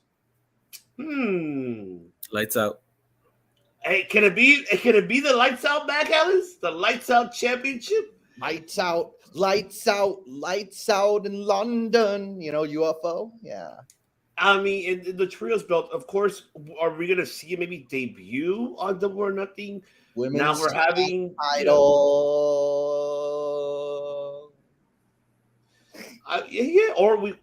The other championship belts is probably on top of probably the women's tag team titles, maybe. But if that's the case, I don't know, man.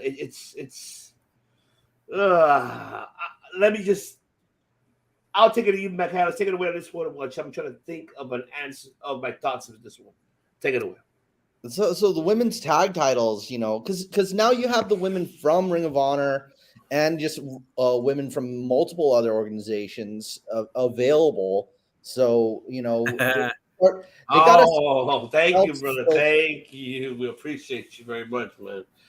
Much love, brother. Appreciate you. We got a new logo, but that's what he's saying. He's saying shout out to the new logo, man. Go to the website, get yourself a shirt and a coffee mug. Drink some tea with us. Get a glass or some beer. I'll make the biscuits. But so I gotta say the women's titles, like if you want to make a division, you need a belt to build the division around. Sometimes you think it's the cart before the horse or the horse before the cart. So, but you need a reason for them to build a women's tag team division. So you need those titles, both, and maybe you could defend it on both Ring of Honor and AEW television. So that's a thing for you to do. So let's make it happen. Money, Mike. If you build it, they will come. Mm-hmm. Right? Field of Dreams. Field of Dreams. Yes. If you build it, they will come. And yes, tag teams will show up or will be interested in winning those titles. I do not see why not. There's enough talent, I would say, to kind of make this thing happen.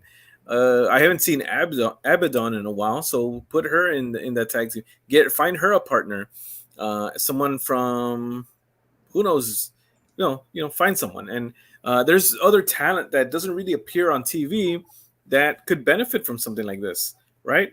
Mm-hmm. And please do not make the same mistake than WWE, where they just use it as a device to forward the women's championship matches. No, have it be its own division, and that way it'll feature another women's match during Dynamite. Women's tag team specialists, Of course. And as for the trios titles, I hope, I'm really, really hoping that the rumor that they're just waiting for Omega to come back, I hope that's not true. Yeah, because it's going to be a while. That's just kind of giving away who's going to be the first ones to win it. I wouldn't want the Elite to be the first ones to win the trios titles. Give it to someone else. There's numerous people that could go ahead and win that. Right off the bat, I would say House of Black would be a great contender to be the inaugural tag team or trios titles holders, whatever. They are dominant. They have an awesome gimmick, and it's 3 of them. Yeah, soon to be 4. The thing, yes, Julia Hart. It has to come already.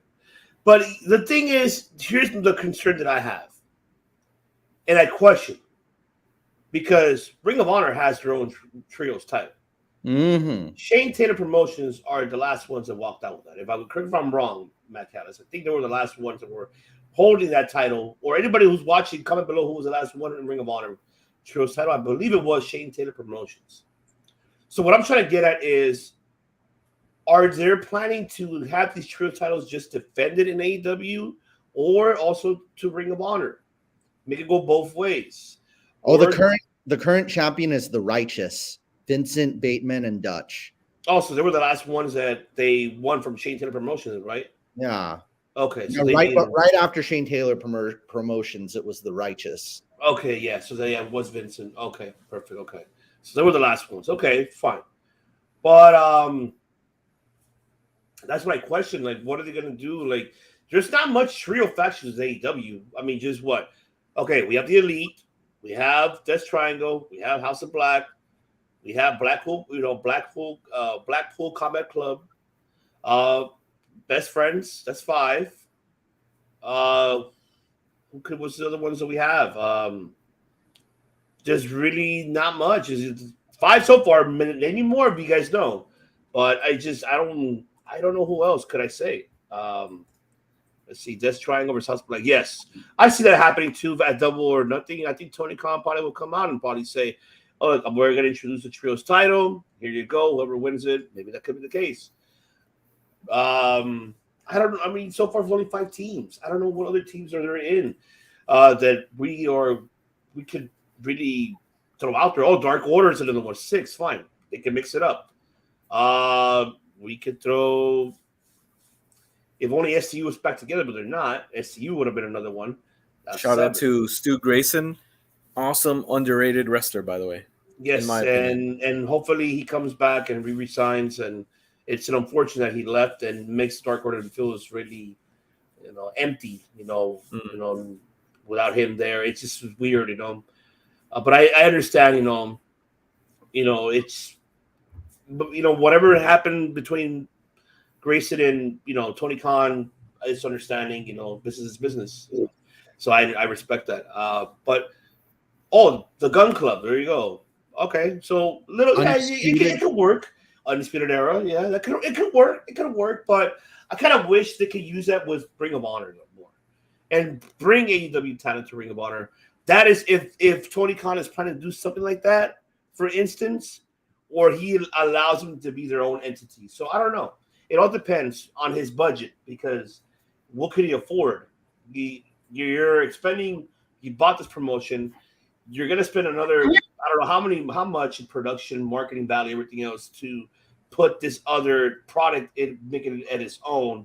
And then the roster itself we're going to have. See, that's like, it comes a lot of factors into it to see what is he going to be able to afford.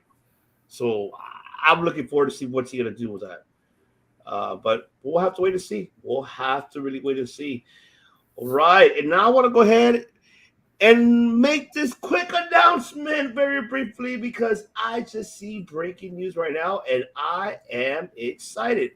I'm going to say why I'm excited. See why I'm playing that, ladies and gentlemen, because I would like to announce that Impact will be having, of course, Slammiversary on June 19th, and they're making history. Okay? History. History. First, we don't just make podcasts. Oh, sorry. Go ahead. Go ahead. We make history. That's right. For the first time that Impact is doing is people that are familiar with Impact, they're familiar of King of the Mountain. Correct. We're having our first ever Slammiversary, the Queen of the Mountain. Mm-hmm. Oh, okay. The participants, of course, your Knockouts Women's Champion Tasha Steelz defending against Jordan Grace, Mia Yim, Chelsea Green, and Deonna Purrazzo. It's you know what King of the Mountain is, or Queen of the Mountain. Unlike a ladder match, you climb the ladder and then you put the belts or suitcase onto a hook. It's like a reverse ladder match almost. It's a reverse ladder match. Yeah. Basically, it's like a reverse ladder match. You grab the belt and you have to hang the belt into walking into the ladder and hang the belt. Instead of you grabbing it, you have to hang it. So, and then the first person that gets pinned will be locked in a cage for 2 minutes. There's a cage right there, like little mini cage, you get locked in for 2 minutes. So it's, if you're not familiar with King of the Mountain match, YouTube it on TNA Impact, and Jeff Jarrett was part of history with that, along with AJ and Kurt Angle and everybody else. Fantastic concept. I like it because it's different. It's not what the hell, it's not like a regular match. Like the Ultimate X match, Yes, absolutely. So I am really happy, man. Oh, yeah. See, there you go. I always enjoyed King of the Mountain. I hate it when it stopped. Yes, I know. Me too. I did hate it that it stopped making it as a main event. I did not like it, because that was like their staple for Slammiversary. The King of the Mountain was back in the days. So I'm hoping these women are going to make history doing Queen of the Mountain. I'm excited. I'm really fucking excited for them. I cannot wait for June 19th. I'm looking forward to seeing Slammiversary. I'm really happy for Impact. Underrated. So fucking underrated, man. All right.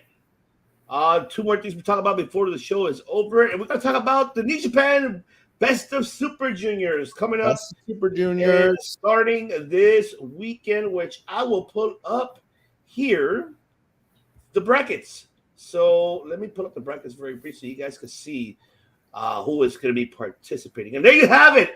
As we have on Block A, we have Taguchi Yo, Clark Connors, Hiromu Takahashi, Kanemaru, Ace Austin from Impact, Alex Zane, Francesco Akira, Taji Ishimori, and Sho on Block A. Block B, you have Master Wato, Robbie Eagles, Titan from CMLL, Bushi, El Desperado, Doku, El Lindaman, Wheeler Yuta, that's right, AEW's own Wheeler Yuta, TJP, and El Phantasmo. Oh, man, I am excited for this fucking... This is actually... correct everybody if I'm wrong, Mr. McCallis. This is the first time that we do see AEW talent and Impact going there. Mm-hmm. So, I mean, explain to the people once again the Super Juniors. And it's a round robin cruiserweight tournament. It's a tournament for the cruiserweights. You know, your equivalent of the cruiserweights, light heavyweight, X division, junior heavyweight. They in Japan they call them junior heavyweights. So, and Wheeler Yuta, he currently the pure champion. He's gonna definitely have a great showing and make things look, delicious. Oh man, I know. I'm excited. I cannot wait. This is gonna be a fantastic tournament to see. Super Juniors. The Super Juniors is going to be something, and just to let our people know, when does that begin? That begins on, let's see here. I had the damn freaking, let's see. I had the dates. There we go. All right. And this all begins on May 4th. May 14th. That starts this Saturday. Mm-hmm. There you go. Go watch it. Yeah. I think it could even directly affect the events of Forbidden Door. So it's definitely something you need to watch. Yeah, definitely. I will definitely catch it, ladies and gentlemen. Watch the New Japan Best of Super Juniors, the 29th anniversary. A lot of legends, of course. I think it wasn't for Impact and AEW are there. It wasn't for Liger creating this tournament. I think it wouldn't happen, honestly. So I'm really happy to see Wheeler there. I'm really happy for Wheeler. He's getting his momentum now.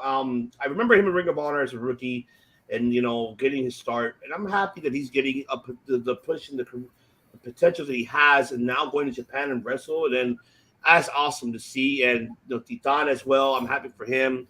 I'm happy for Ace Austin too. These are guys that are going to make the name of themselves out of Japan. So I'm really happy that they're going to have this tournament out there. And that's only just Best of Super Juniors. Imagine getting it involved into the G1 climax. That's a whole different story, baby.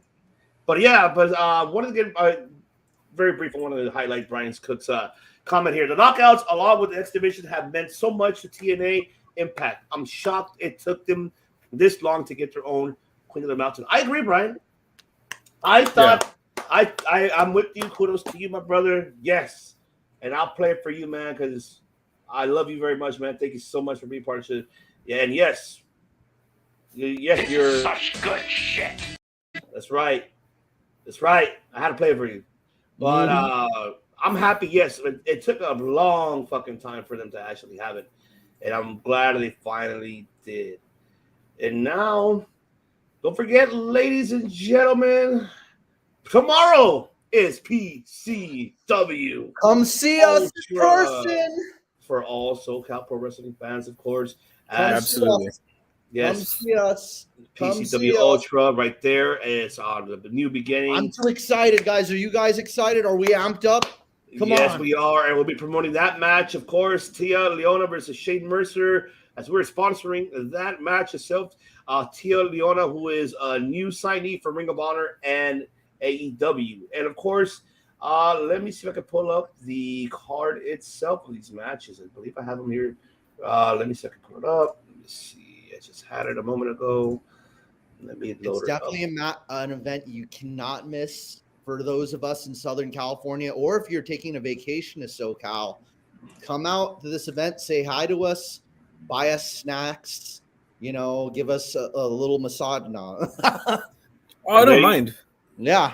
There you go. That's the card right there. So this is the card, gentlemen, as we have PAPO ESCO versus Rob Scheiser. Shit, of course. Of course, Steve Madison versus Yuya, of course, from New Japan, a young lion. UEMURA. Yes, that's right. And then we have big, B-Boy versus Nick Wayne. Defines Nick Wayne, who's also a new signee for AEW after he graduates from high school. He'll be facing B-Boy, of course, who's a SoCal legend in the independent circuit. We already mentioned DELLA and Shane Mercer. And also we're going to have the PCW Ultra Light Heavyweight Championship on the line. We have, of course, Jay Vidal defending the PCW Ultra Light Championship versus Triple A's own Jack Cartwheel. So this is Jay Vidal's first title defense, which we're looking forward to see. And of course, the other main event, of course, out of these three, we have DANIKA de la ROUGE defending the PCW Ultra Women's Championship versus the former PCW Ultra Women's Champion, VIVA Van. This feud has been fantastic. If you have not watched the fight, go on their YouTube channel, go on Watch it and watch it, because this storyline has been developing since the fight, and I'm looking forward. And of course, the main event of the evening for PCW, as the legendary himself, the Lucha Libre legend himself, L.A. Park, versus SINN BODHI. So that's going to be very interesting to see tomorrow. And don't forget, people that are actually watching right now, have not bought your tickets. If you're a SoCal native, you got 2 hours to buy your tickets, because by midnight, it will be closed on eventbrite.com. Make sure you go to PCW.com. There's only a limited few tickets left still, and I'm looking forward to see it. And there you go. Yes, SINN BODHI. Yes, sponsored by, yes, right. That's our DeLorean's brothers right there. Yes, by Three Falls Brand, official sponsor of the Wrestling DeLorean podcast. Yes, and the distributor of the Wrestling DeLorean merch. Oh, come out here, hang out. I gotta go out there and check out PCW. Yes, you got to, brother. You got to, man. That's a must. There's a little event called Wrestlemania 39 that's gonna happen in LA. He said he might come. He might come for that event. So I'm calling out all the other podcasts. Come on down, man. Oh, look who it is. It's young The Anthony. Titantron. That's right. The Hollywood. Mr. Hollywood himself is Hollywood. That's right. He is on the chat. But yeah, man. Welcome, because you're coming all late here. But yeah, overall, but actually, as a matter of fact, no, there's one more thing I wanted to go ahead and bring up, and that's tomorrow's show. Of course, besides PCW, we do have Rampage. We know the spoilers. We're not going to spoil it because we're not fucking Meltzer. We're not fucking a piece of shit Alvarez, especially. But I want to see these matches, which I'll probably see. We'll probably see them on Saturday because we're busy tomorrow. So we have Sean Spears versus Bear Boulder. We do have Death Triangle versus the Butcher Blade and Mark Quinn. Of course, the baddies will be there. Of course, we'll hear from them. Ruby Soho versus Rijo. And, of course, the main event, the TNT Championship on the line, Scorpio Sky versus his former Brotherhood alumni, Frankie Kazarian. I see you. Gentlemen, what are you looking forward of this main event match of Scorpio Sky and Frankie Kazarian? So I'll take it to you, Money Mike. Overall, I will be watching this tomorrow. You want to know why? Because it's at 2:30 in the afternoon. Mind blown. Holy moly. 2:30 in the afternoon. I could get used to something like that, right? You know, you watch your wrestling and then you got live wrestling with PCW the day or a couple of hours after that. It's great. It's great. Great stuff for sure. You can never overall have wrestling. What was that? You can never have too much wrestling. No, not at all. Not at all. Absolutely not. And for me personally, I have not. I don't know who wins, or I don't know spoilers. because I don't follow my uncle Seltzer. I don't. So to me, this is all completely new. It's happening live. So yeah, I'm looking forward to it. There you go. Absolutely. Matt Callis, how about yourself? What are you looking forward for that Rampage? Come on, for those who don't know, Riho in Tokyo Joshi Pro, her gimmick is that she is of a high pedigree. She's very regal. She's like a queen of her style over there. So keep in mind, she was wearing like dark outfit on the most recent episode. Maybe we're going to see a little bit of more cruel Riho this time around, a more violent one. Stay tuned.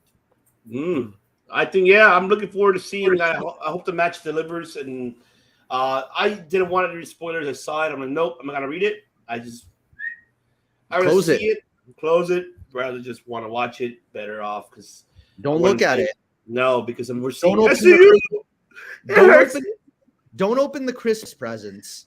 Just Christmas morning to open them. It just hurts to see SCU fighting against each other. Damn it! I'm calling it. I've been saying it right now. I'm going to call it. We are gonna get it. We're gonna get Ethan Page turning and that levered on Scorpio Sky. It might even happen in LA because why? The reunion could happen of SCU, American Top Team versus SCU. Oh, I call them right now, baby. I'm calling it. I'm saying it right now, Money Mike. I'm saying it, Matt Callis. SCU, the reunion in Southern California versus American Top Team. I'm saying it right now. I gotta say, tomorrow, what do you guys bet that I'm gonna be like this the entire time? Both because of the wrestlers and because of the amount of caffeine I'm gonna be loaded up with. Because at 11, I'm gonna be saying hi to a certain pop star that's friends with a friend of wrestlers, and I'll be there, at 11, and then I'll be over at the PCW event soon after. So a little bit of both. I'm gonna be, So Matt's gonna be like this in the morning, and then he's gonna introduce himself to Hi, I'm Matt. Yes, and then he's gonna say, I'm Nakamura. Yes, and then Matt was gonna be saying, just like Bill Watts, Eddie Graham, Vince McMahon, and Vern Gagne. He will be saying that. And then when he tells him, "Oh, I do a podcast," because you know what we do? We make movies. He will say that. He will say that. And at the end, he will say, "Will over and over make over and over history." There you go. Because he makes history. That's right. Make history. And another thing, yes, just very brief as well. Tomorrow we'll be live, ladies and gentlemen, on YouTube. We'll be breaking down the card once again for PCW Ultra. New beginning tomorrow. Money Mike and myself and Matt Callis will be sitting down and we'll be breaking down the card. We're gonna debate who wins and who loses. And we'll be featuring guests coming along. We'll probably be having the likes of PAPO coming along, sitting down, having a quick chat with us. Rob Shizen as well. Rob Shit will be probably coming along with us as well. Jay Vidal. Hey, that's what that's we call it. Jay Vidal might come through. DANIKA DELLA ROUGE. All the talent will be coming along, and we're hoping we get special, great talents, hidden talents. Hey, you know what they say, Ivan? Everybody's got a price. Hopefully, we're able to get him to sit down with us. You never know. You never know. But yes, señoras y señores, ladies and gentlemen, it's about that time because it is Autobots, transform and roll out.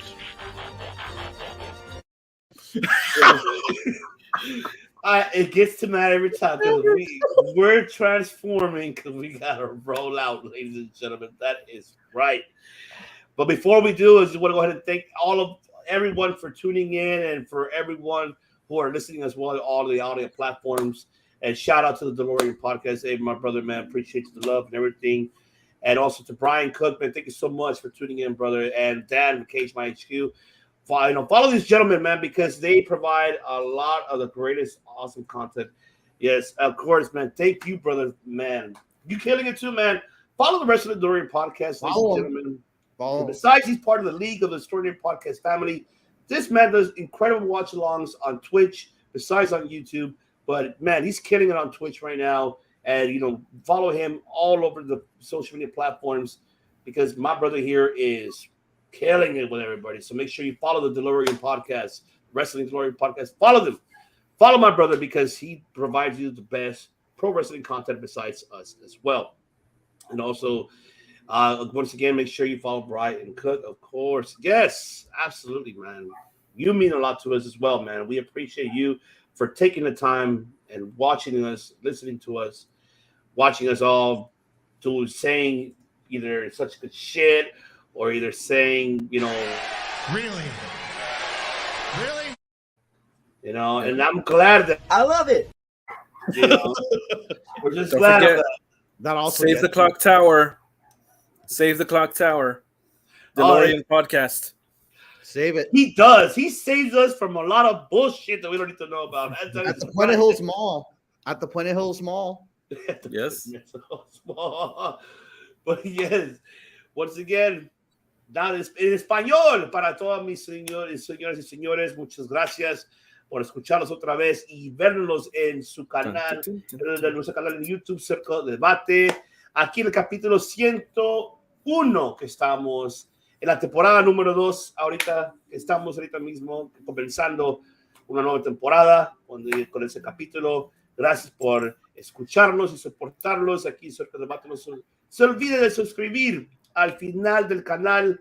Ahí hay una notificación y la campana para que puedan agarrar notificaciones, nuevos videos, entrevistas o cualquier contenido que nosotros podemos para ustedes. Y saludos a toda Latinoamérica, a Salvador, Nicaragua, Honduras, Guatemala, México, Colombia y Ecuador y Brasil, en portugués, República Dominica y Fiji, Guatemala. Saludos a mis paisanos. Sí, tocayo. Muchas gracias por escucharnos y los queremos muchos y sigue suscribiendo y mándale todo ese mensaje a toda la gente que suscriben a Circo de Debate. Gracias por todo. Y ahora, now to pass it on to the by God of podcasting, let our European listeners know out there, especially the Czech Republic and of course Sweden, of course everywhere else around the world, especially Switzerland too. Sven. Danke Sven und Deutschland für sehen Sie Circle of Debate. Es ist 101. Ja, 101. Danke für Hören und sehen Sie. Wir lieben alles unsere Freunde aus SINN und Deutschland. Danke, tschüss. Tschüss. And now, Michaelis. Mimamote, Circle of Debate, and Circle of Debate Moto Ichiban. Keep watching. Iceman. Stay tuned, baby. And stay tuned. We'll be back tomorrow once again. Catch us live for a brief moment. We'll be live for an hour. We'll be live around 4 o'clock, 4:30 Pacific Standard Time, which will be 7:30 Eastern and 6:30 Central. We'll be around that live. We'll be actually on location, breaking down the card from new beginning for PCW Ultra, and hopefully having some talents come over, say hi to everyone on our YouTube live channel. So make sure you tune in and do not forget to subscribe once again. Of course, wait a minute, we got one more last comment here. Let's see. Showing the love to all the international listeners, so dope. If you don't already follow Circle of Debate, follow, subscribe. That's right. Love it, bro. That's right. That's how we do it here. That's what we are. El Círculo de Debate. That's right. Somebody like Michaelis, let the people know what the hell do we do here on the C to the O to the D. What do we do? We make History, her story, our story, their story, the story, my story, your story, history, all stories. Bam. We make movies. I love it. Will Over and over. make Over and over. history. Over and over and over.